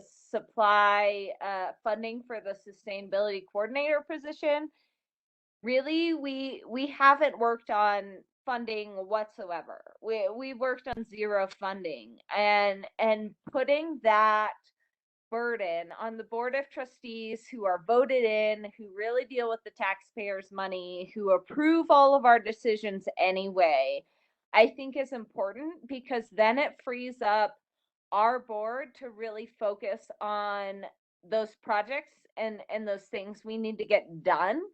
And then kind of pushing these procedural things back onto the BOT. I feel like because we are an all volunteer board, it's really important to be able to free us up as volunteers to focus on projects and focus on community capacity building, and really be able to get these things off the ground. And then more of these procedural issues about whether somebody's in town or out of town or where they work or what their background is, and pushing that back onto the BOT, who was voted on, who follows all these, statutory procedural processes, could be really helpful to the SAB board in just making sure that we as a board are able to focus on these independent projects and subcommittees and the things that we need to do, and not so much worry about where somebody lives or what somebody has contributed, but then making sure that the BOT has a process that they follow that's written down somewhere about how they appoint people to these boards could be really effective in making sure that the advisory boards still have the capacity to focus on what they need to focus on and not so much focus on who's involved and where they're from and where our funding's coming from, etc. I So think I do caution just two things. And I will definitely talk to Mayor Larson about this. You will be the only advisory board and commission that would maybe like pass this on to the board of trustees without yeah, giving your opinion. And I do think that's a gamble, and I'm not just kind of food for thought. And I do think the other challenge with criteria is more often than not, there's only one position, and the board is going to automatically, even under consent agenda now, just approve that person, criteria or no criteria. And so I do think you may be hard pressed that they will develop that, because the norm is typically that you only have one applicant. So it makes it tough for them to want to spend time doing criteria when we're not necessarily seeing people like vying for the position.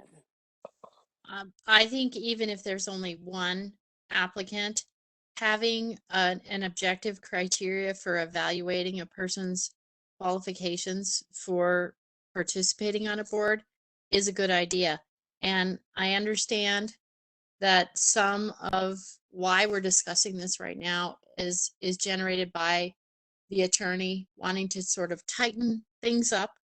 And I think that when it comes to considering people for any position, most organizations do have a ranking system, and I would like to at least have that idea brought to the board as a way for them to be more objective and have a transparent procedure for accepting people to board positions, even if we're just volunteers, that I just think it might offer them another level of transparency and protection. And I think also it would send a message to applicants that these positions are working positions and that we expect participation and dedication to the role. So if there's any way to just kind of send that message to them and ask them if they would consider that, that's what I'm asking for. Yeah, definitely. So the way in which things get on agendas is actually starts with the mayor. And so that's why I'm saying that I would talk primarily with the mayor about this. Just because he gets to sign off on what goes before the board of trustees. And so yes, I will definitely put this on my agenda with him and see how he wants to move forward, and we'll let you know. I think that the other thing is that if you want to just sit on the bylaws and not make any additional changes or movement at this time until that's been determined, that would be an option. I guess I'm struggling to really know how you want to proceed on these bylaws, if at all. So if I can add something real quick, I was able to talk to a trustee this past week, and my conversation with them was, really positive. And so I know your experience, Miranda, is that if we go to change this, there'll be pushback.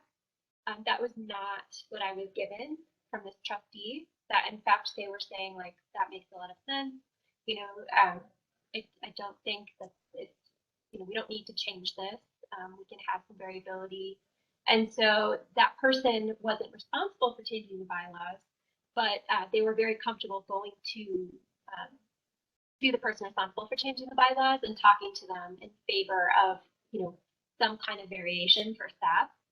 Can I safely assume that that wasn't Eric? Because it's Eric who's really pushing that SAB and ProSAB should align.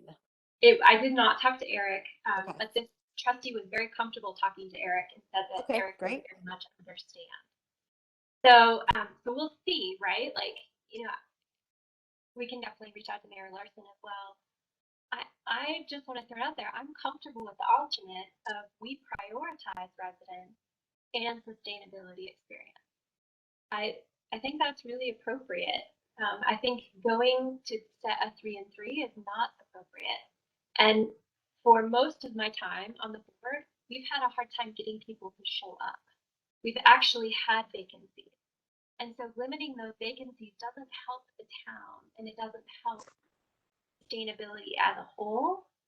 And so I think that the alternate language of, these are priorities, but not setting requirements, I would feel comfortable with. And then I also like, in conjunction with that, Liz, like what you're talking about, and Melody, of really pushing on the board to set some kind of criteria, written criteria. Because talking to Melody, this is the criteria they've had. They've prioritized residents, they've prioritized sustainability experience, and perhaps gaps. I heard that from Trustee Taylor when there was these recent appointments, myself included. Constance was added to the board for her specific sustainability experience.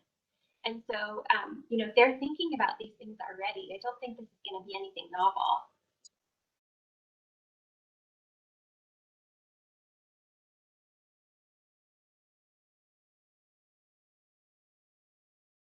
Yeah, and I will just reiterate that in reading past SAB board documents and SAB minutes, that this feeling of community involvement and involving people that are not necessarily within the town of Nederland limits has been really important to the effectiveness of any sustainability programming that we pursue.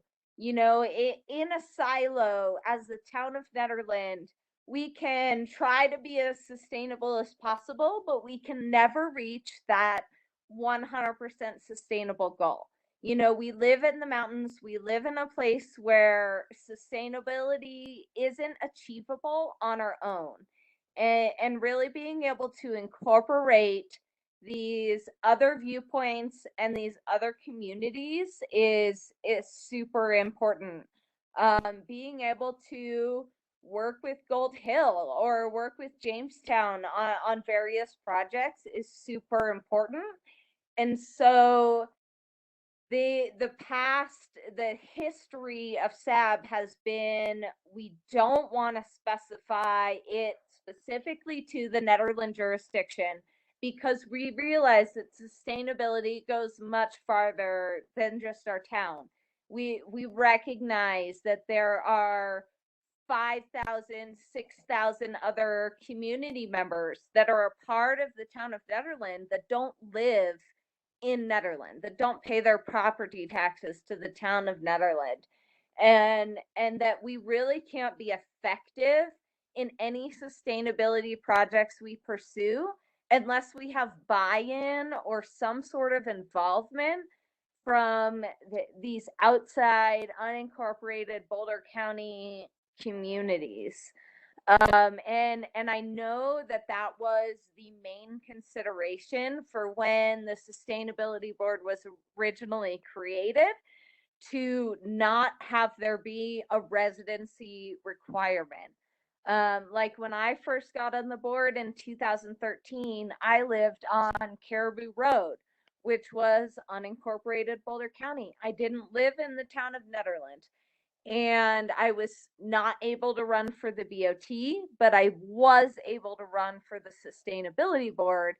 And that was the main consideration of why I'm on the sustainability board and didn't try to get on any other boards, was because this one allowed for that non-residency requirement.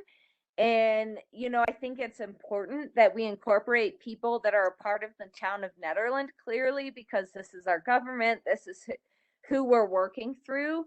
But at the same time, I think there really needs to be an understanding that the Sustainability Advisory Board is a little bit particularly different from the PROSAP board or from the DDA, in that we really need community buy-in from various parts of the county in order to really achieve any effective sustainability measures. And that the chance and the ability to partner with other towns is really important in our effectiveness and our ability to really roll out these programs and get people to want to participate. You know, with PI and with this last solar program, you know, involving the rest of the zip code and these people that participate in the other parts of the county, we really couldn't get as many people to participate if we didn't include that. And I think there is a unique difference between sustainability and any other town department, because sustainability is really community effort. And going to college for environmental studies, you know, I went through all the information and the philosophy behind why that's so. And I don't know if it's worth a presentation to the BOT about, but really making sure that we understand that we can never be effective as a town alone. Like, if we got everybody within the town limits to participate in solar, we're talking about 1,500 people, whereas our community really involves 7,000 people, you know, that are on Sugarloaf and over on Magnolia and out in Gilpin and all this. And that in really order to achieve the goals that we're looking for and the things that we care about as a community, that we need to involve the greater county and the greater community that participates in the town of Nederland economy, to be a part of that, and recognizing that as a level of getting people onto the board and making sure that the people that are on our board are actually participatory and really passionate about sustainability is more important than what their address is So in my just point. And I really do see that, and you know, that has been historically why the SAB board has not had residency requirements on in their bylaws. And I'd really like to see whether we make it a partial Nederland requirement or what, to really reflect that we need the community, we need the greater piece of our residency to really buy in to these projects and this momentum that we have, or else we're not going to be effective. I think that's why I caution against, don't turn this to the Board of Trustees. My ask would be for this committee, this board, to make a decision.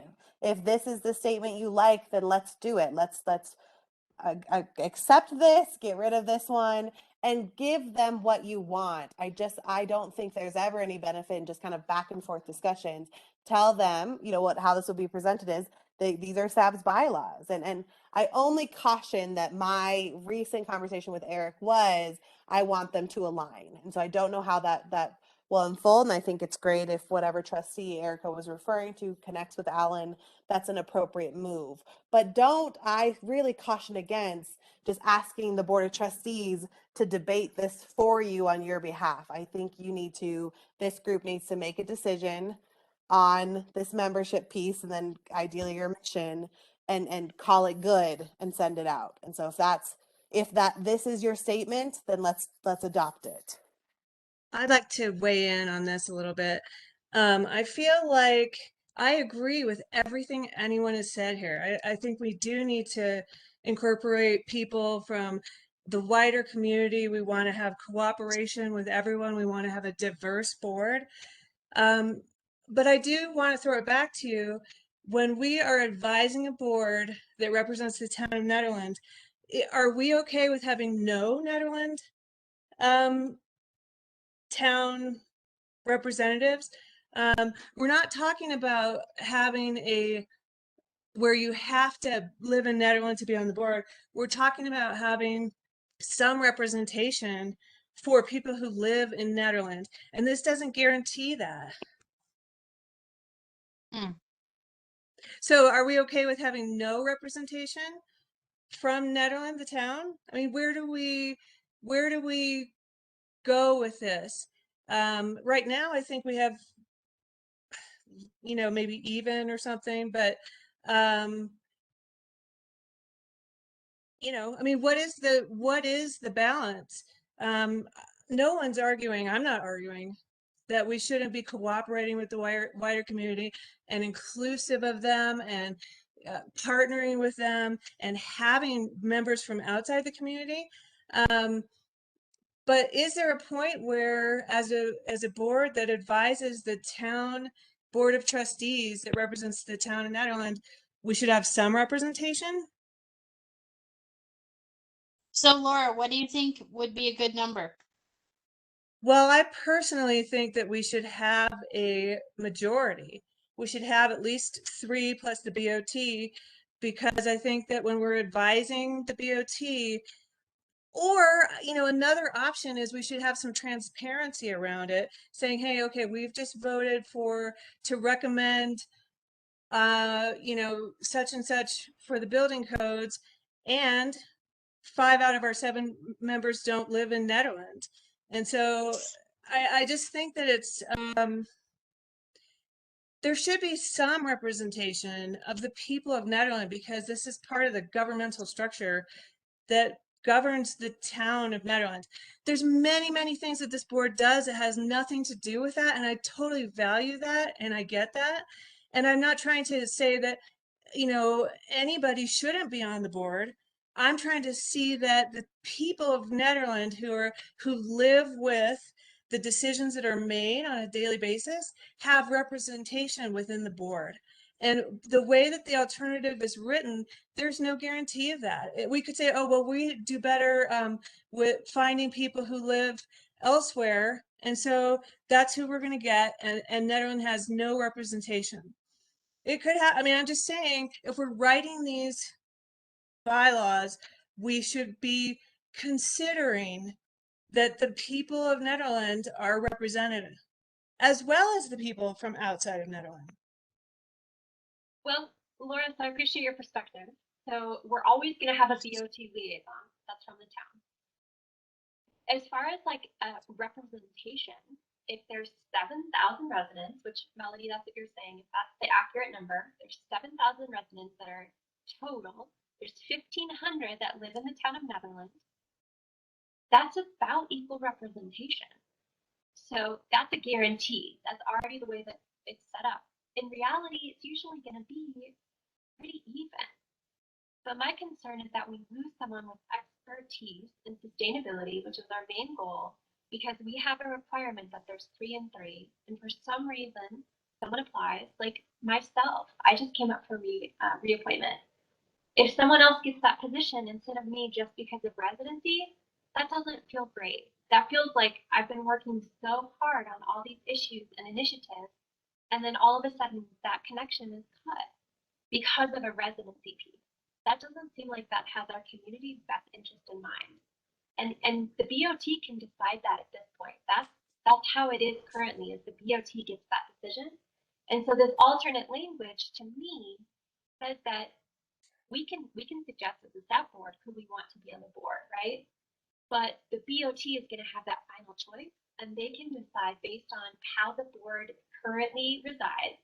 And maybe a community member comes up and says, there's no residents on the staff board. I want you to appoint, all residents moving forward. And that's a BOT.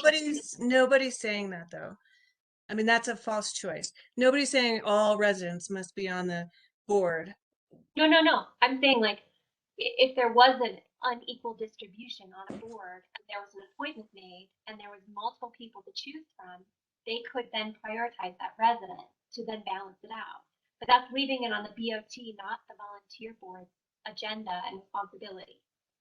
Right? And that's kind of what Liz was talking about with these criteria, is what Melody's talking about with like, let's put it on the BOT. But I think with the alternate language, we can kind of cover all of those bases. And we're not going to get in a situation where we have to decide between someone with a lot of sustainability experience that lives right outside the town on Caribou and could be annexed into the town tomorrow, depending on what happens with the IGA. And then someone that like brand new moved to town has no idea what's happening, which is also great, but has no connection to culture, no connection to what's happening. It might not show up for a meeting without telling anybody. And you might have to make that choice. You know, like, I think that that's a better way to focus on what sustainability is about, why the board was funded or founded in the first place, while also saying residency is important and we're going to prioritize it, and sustainability expertise and experience. So, but I'm also listening to what Miranda's saying, and she's saying she wants something really concrete that she can take back to the Board of Trustees. And if we can achieve something like that only on this issue, and I feel like there are other issues with our document. So I do want to, get to those eventually, so that we're just kind of capturing this discussion about membership. And that's all the further we're getting on this document for tonight. And so I'm wondering if we could come up with an agreement that sounds like, okay, one member has to be aboard of the trustees who we know is a resident. Then can we say 2 other members need to be residents? And that leaves 4 other people, lots of extra space. And then if we're going to say that then the other piece, to try to kind of balance it out again, is to say, okay, if we have to bring in an alternate, if we have to bring in someone who can kind of pinch hit in meetings when no one will come, can we say that that person will also be a resident, so that we have the Board of Trustees member, 2 residents from the town of Nederland who live there, and then the alternate should also be a resident. Just wondering if we could agree on that, something concrete that we can go back to the board with. Liz, I appreciate your efforts, but then we have to get this whole idea of what's a resident.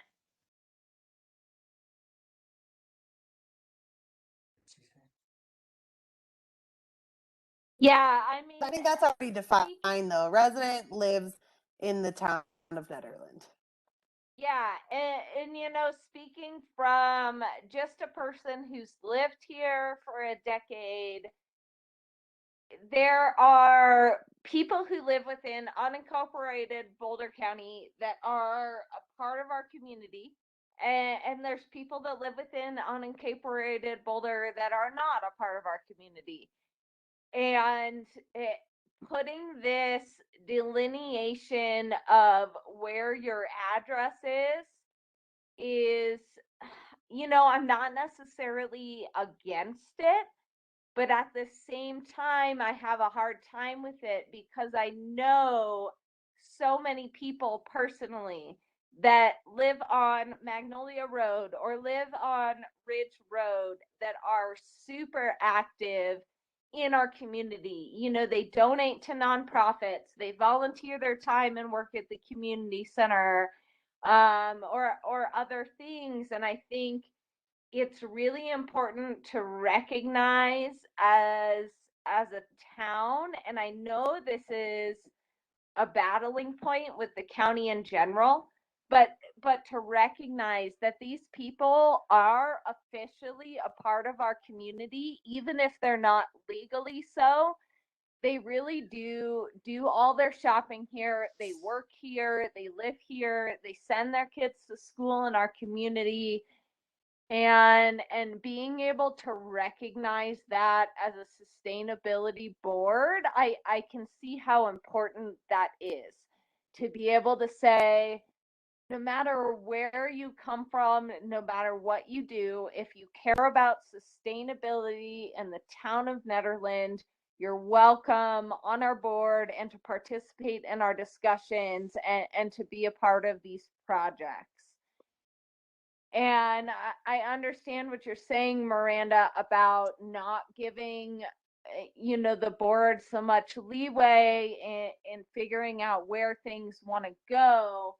And at the same time, I really think there is value to saying that the sustainability board is different from the ProSab board, is different from the DDA, is different from the Planning Commission, and really understanding that we are a different kind of entity. And in the past, we've had discussions about, can we rename ourselves as the Sustainability Action Committee instead of the Sustainability Advisory Board? Because in general, we're doing a lot of projects on our own. We're not necessarily advising the BOT, although that is some of what we do. But a lot of what we do is actually creating projects, sustaining programming, changing things for the better in our community, and being able to involve people. I mean, me personally, if I had a sustainability board that was 6 people from outside the town of Nederland and the board of trustees member was the only one that was part of the town of Nederland, I think that still works, because no matter what, all of our finance decisions, all of our programming decisions end up going to the BOT anyway to get voted on and approved on. And finding a way to be able to somehow account for all of those 5,000 voices that live outside of our community but still want to be participatory. I mean, they live in Boulder County for a reason, and one of those big reasons is how much all of us up here in the mountains really care about nature and really care about the environment and really care about what's going on. And so I'm not personally set on what I would vote for as far as residency requirements, whether it's 2 or 3 or however many. But I think that there is a huge value into considering not having residency requirements for the sustainability board, because we are so different in the way that we function, in the projects that we manage, from the other town advisory boards, if that makes sense. So I think one of your other options, if this is a desire, is to just reject the request to reconsider your bylaws and just stick with what's already there. And what we will then present to the board when these all come before the board are the resolution 2009-10, and just say that you feel that this resolution at the time best represents what you still want to keep with. Miranda, can you send that 2009-2010 Yep. resolution around? And I'm curious to see how different it is from what this is. And I think, partnering on that kind of conversation, I think, Melody, it sounds to me like you're comfortable with a 1-to-6 ratio. Laura, I think you have said you want the 3-to-3. I'm good with 2-to-5 to 3-to-4. Erica, maybe you want to weigh in on what your numbers are thinking about. If we're going to move forward with this, I think we have to be concrete. And there are other pieces of the document that I think we should discuss. I'm also okay with sending it back to the board and saying, sorry, we're good. We're okay. Because I think we were okay prior to all of this. And we're spending a lot of time on a discussion that isn't moving us forward with any other project. So if that's an option. Yeah, Liz, I just want to clarify that. I guess the one issue with just saying we're good is that these bylaws you have now will not allow you to meet hybrid when we return back to in person. So there may still be so that's really where this all came from, is to integrate your alternate. So what you wouldn't have is you wouldn't get the alternate and you wouldn't have the hybrid. Now you could still take these originals and just add those two components into it, if that's what the desire is. So I shouldn't have just said like, we're not, just don't change it. You should still strongly consider changing it in those two avenues. Which I think is a good point. You know, Liz, you're at a distance now. Like hybrid's going to be important to be able to do that.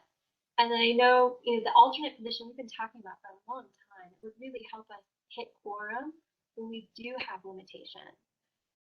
So that's a good point, Miranda.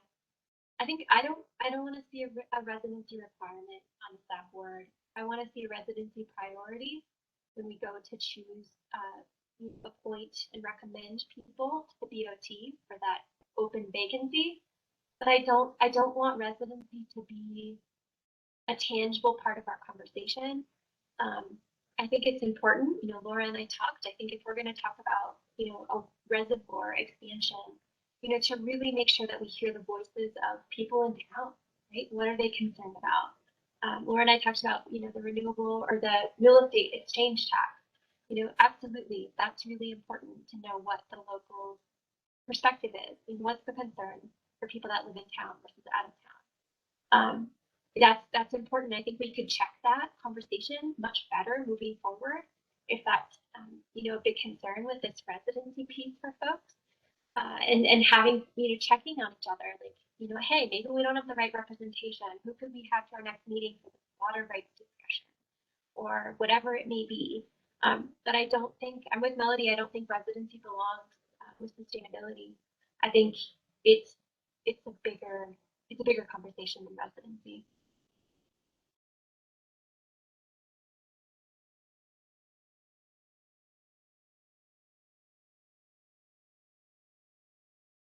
You know, and the other thing, just looking forward at long-term thinking and future thinking of where our sustainability coordinator position lies and what our sustainability projects look like, it gives us a much better standpoint to talk to the county and say, we really need your support as we're moving forward with these local mountain community projects, to be able to say that yes, we do involve the greater county in our discussion, and yes, we do provide benefits to the greater county on the whole. And I know it's a tough sticking point between jurisdictions of the town of Nederland and Boulder County in general.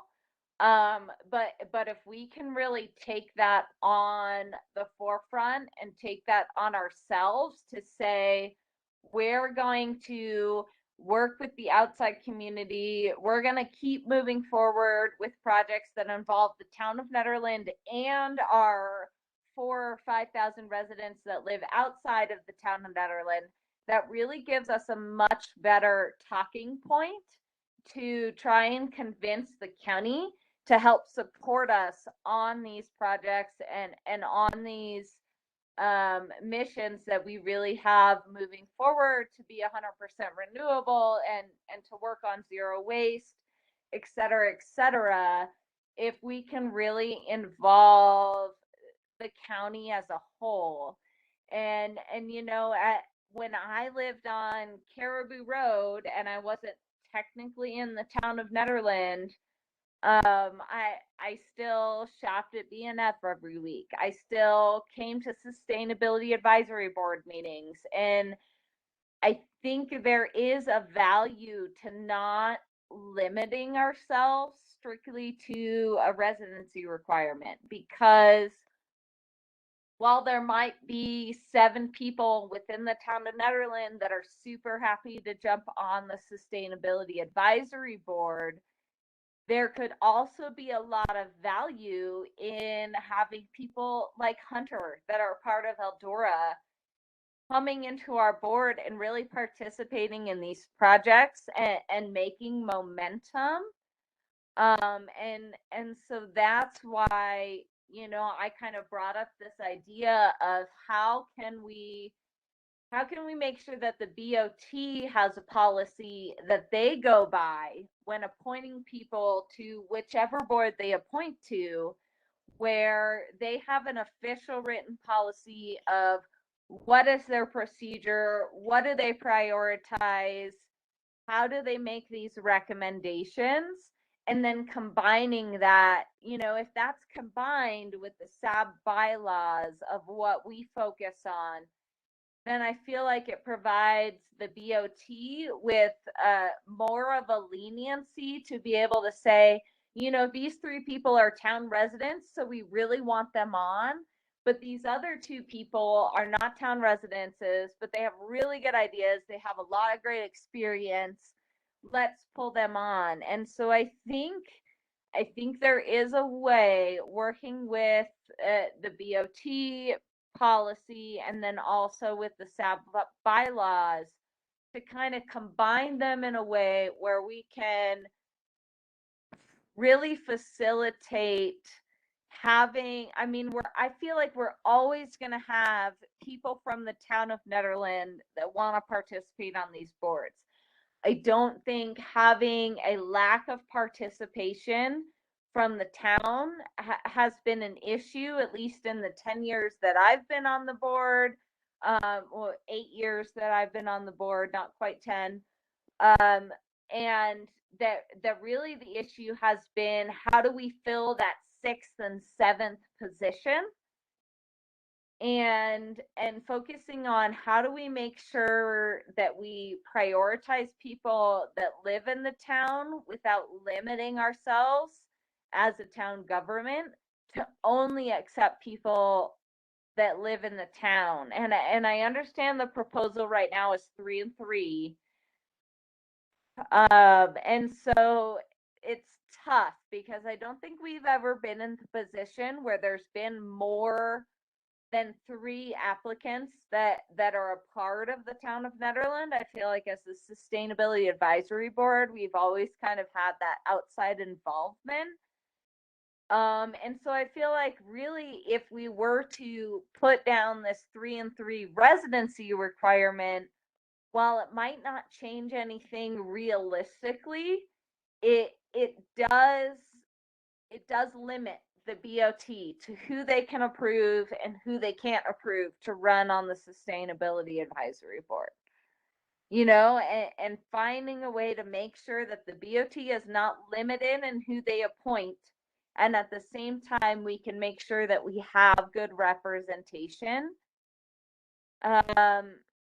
it is just really important, because if we had 7 people that lived on Caribou and Magnolia and Ridge that were super, super active and involved in sustainability, we could be really effective. Even if only 2 of those members or 1 of those members was from the town of Nederland, we have to recognize that those other 6 people, while their residence and their address may not be officially in the town of Nederland, that they are still a part of our community.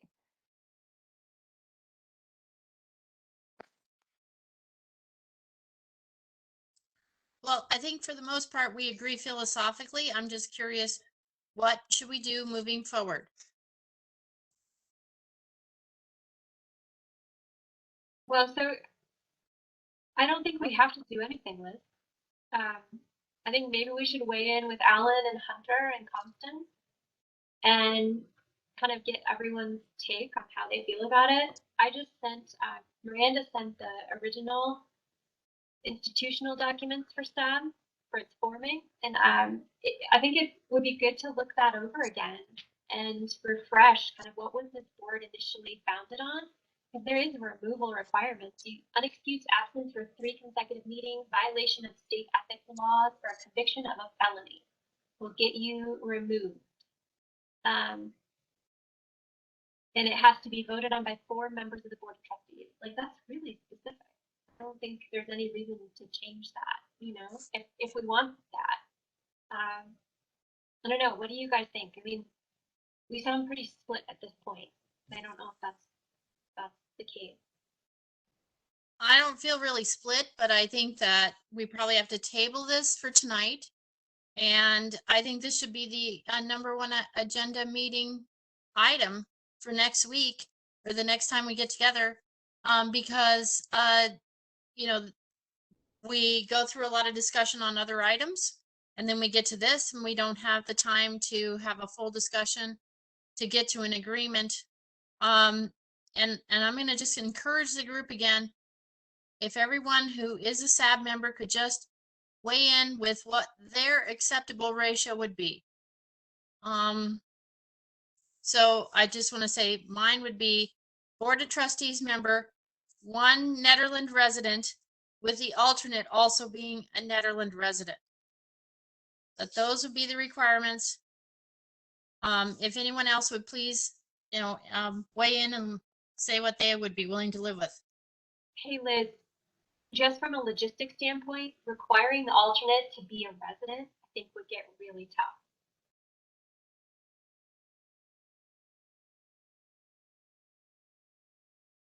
I think my bottom line is I know we have to make a decision and we have to come up with numbers. So if everyone could just say what their numbers are, maybe that'll get us closer.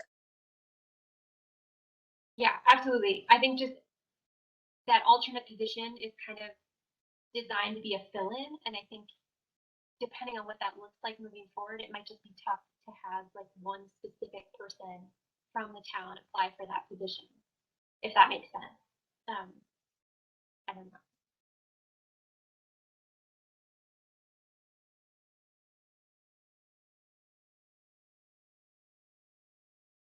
So if you could just say what your ratio, your desired ratio would be, maybe that could move us forward.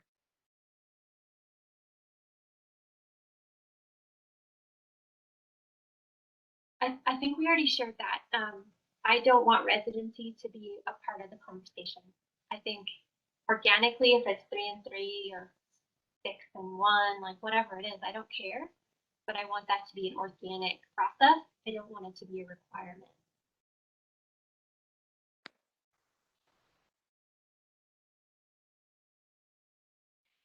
Yeah, the only thing I feel strongly about is that VOT trustee liaison via Town of Nederland, which they already have to be in order to be voted onto the board.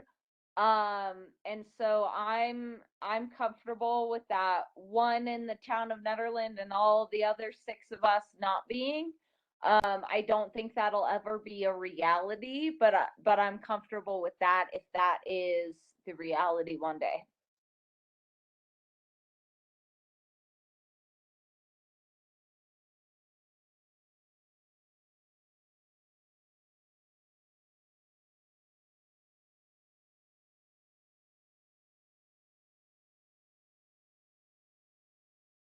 Okay, so do we want to table this item for next meeting and maybe do some more talking in between? How do we want to resolve this? I think that's why ProSab, I would strongly encourage maybe one person take this over and have those conversations one-to-one. I do agree, Liz, that this is your second meeting where I think you're almost going on an hour here and still not reaching the resolution, and it's kind of what happened last time. So I would argue that I think the work needs to be done outside this meeting by potentially one member making those calls and just getting the majority. You may not reach the resolution, but if you talk to all 7 members and 4 feel strong about the no residency, well, then that's your majority. And you do a bit more of this work outside of the meeting. So I've already done some of that work. I've talked to Alan, I've talked to Hunter. I have not talked to Constance, based on the understanding that she's more leaning towards the 3 and 3. So I have a feeling of what those other folks are leaning towards, but I don't want to speak for them. And so if you guys want, I'm happy to talk to folks. It might be helpful if somebody else wants to talk to everyone and come back. But I have talked to Alan, I have talked to Hunter. So how about moving the conversation to email? And just have everybody weigh in. Because I know, Erica, you've made all these calls and you've done this outside work. Move the conversation, get everybody to weigh in on email, and then maybe we can have a brief discussion next meeting and try to come to a decision. You have a sunshine law issue there. If the proposal is to do a group email, you cannot coordinate via email. That still has to be one-to-one, unfortunately. Okay, because you know, with everything else that I do in this world, if you get agreement on email, that's binding. Yeah, Um, it's just because it's not, it violates open meeting law. So it still would have, unfortunately, I mean, Erica could conduct this via email, but it can't, a decision cannot be made as a group through email. right, so we table the decision till we have a meeting, but everyone has a discussion on email? Is that No, okay? no, you can't do that either. You can't have any sort of discussion or interaction as a group via email. But we can do private emails, right? Correct. So You can do one-to-one emails, but you can't email as a group. so Liz, we could do an email and then BCC everyone and then have them reply individually, right? Yes. Is that okay, Miranda? Yeah. You just have to make sure that when the person does reply, they're replying only to the original author of the email. Okay, does everyone in the group understand kind of the boundaries here? Yep. Do you feel comfortable moving forward with the email discussion and then voting next meeting? Who do you want to do the email? Do you want to do it, Liz? Yeah, I can do it. I'm happy to as well. It doesn't, whatever you prefer. Yeah, I'm just wondering if everyone else is feeling okay about moving forward this way.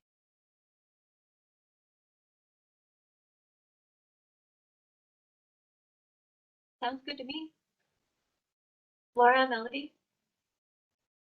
Yeah, I'm happy to move forward whichever way. As I talked to Erica about it, it's a hard decision. It's not something that's just easy to decide right on the spot. And as chair, I'm happy to take on emailing everybody and getting their viewpoint as well.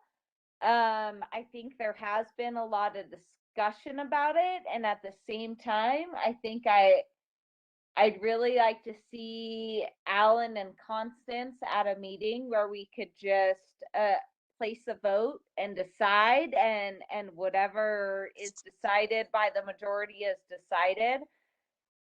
And so however we want to move forward, I'm happy to help support that. I think my only ask if you do the email, just if there is an accidental, because it's a little bit of a slippery slope here, that if you do have an accidental sunshine law violation, that you just let me know, since it's likely town staff wouldn't be involved in that, which is fine. But just be really careful here, especially because so much discussion has gone into this. I just want, and it's obviously all being recorded, these discussions. I want to just ensure there's transparency here as you move forward. So that's just my cautionary tale, is really do make sure that those are just one-to-one conversations. If you BCC everyone, but someone responds back and adds everyone into the email, make sure that gets stopped quickly if that happens. Yeah.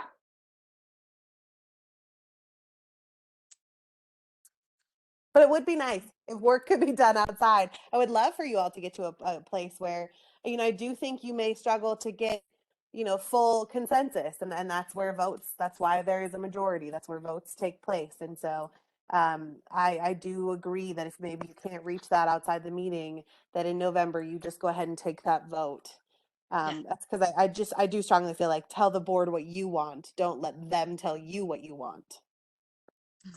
Is there a deadline on this, Miranda? Nope. No. So we'll bring it to the board when all boards and commissions are ready.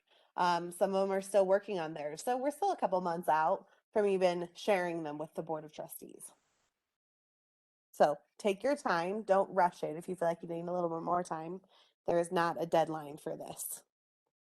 I Okay. guess your deadline would be if we return into person, but with COVID numbers increasing, that's not going to happen anytime soon. Sadly. Okay. I feel like we have a plan for moving forward. And is there anything else on the agenda? So there, I know Garrett's got, I just want to say one really quick. There's the website. We've sent the website out a few times now. We are just really asking for you to look it over. If you can look over the whole thing and give Garrett or Peter your feedback, great. If not, just please look at the SAB page. And then if you have any photos, especially SAB specific photos, please email them to him. And then I know Garrett and Erica did have an item that they need to introduce under other business and then move to action if SAB has a desire, of course, to continue forward because you are an hour past your normal end time.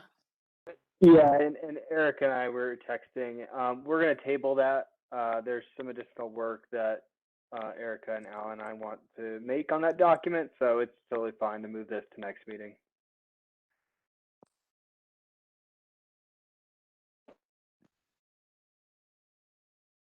So then I think that's no. The last piece was just the website. If you would just take a look at that and send your photos. The photos are the big thing. Otherwise, it'll feel very empty without them. I just want to say thanks to everybody for a great discussion and a great meeting. It went long. And I also just want to apologize. I'm not like people miss meetings. Like I've missed a lot of meetings. It just happens. It's just life. So I don't want to feel like I'm harping on anybody. It happens. So, but I'm just grateful that you all are here and that we have some really awesome things happening with sustainability in our town. Thanks, you all. Anything else? Yeah, one piece of the bylaws that we were looking at was our mission and what we really strive to do as a board. I don't know if anybody saw the two potential options for what our mission looks like and what our purpose is as a board. I personally am really leaning towards option number one. And that whole piece, I don't know if anybody else has any personal vote on how they would go, leaning one way or the other as far as our mission as a board and on what we're striving to do. So I'd love to hear what other people's opinions are on that mission piece and our bylaws.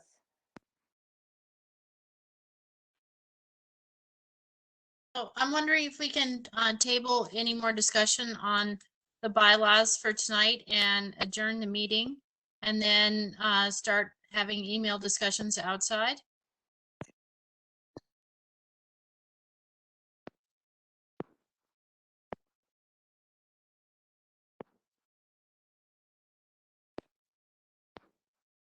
I agree with that, Liz. I think that makes sense.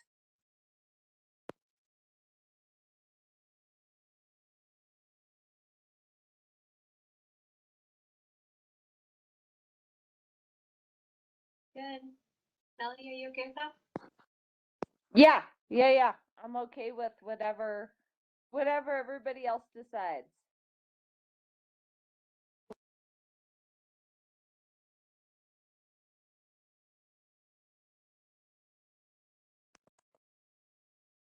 Okay, I make a motion to adjourn further discussion on the bylaws and adjourn the meeting for tonight. Table those and start very careful email discussions on the outside. And we'll keep you in the loop, Miranda, so you can keep Thanks, up Liz. the straight and narrow. You can All always right. just CC me, but thank you. I appreciate that. Okay. Second it, the motion. And I will send out the updated meeting dates.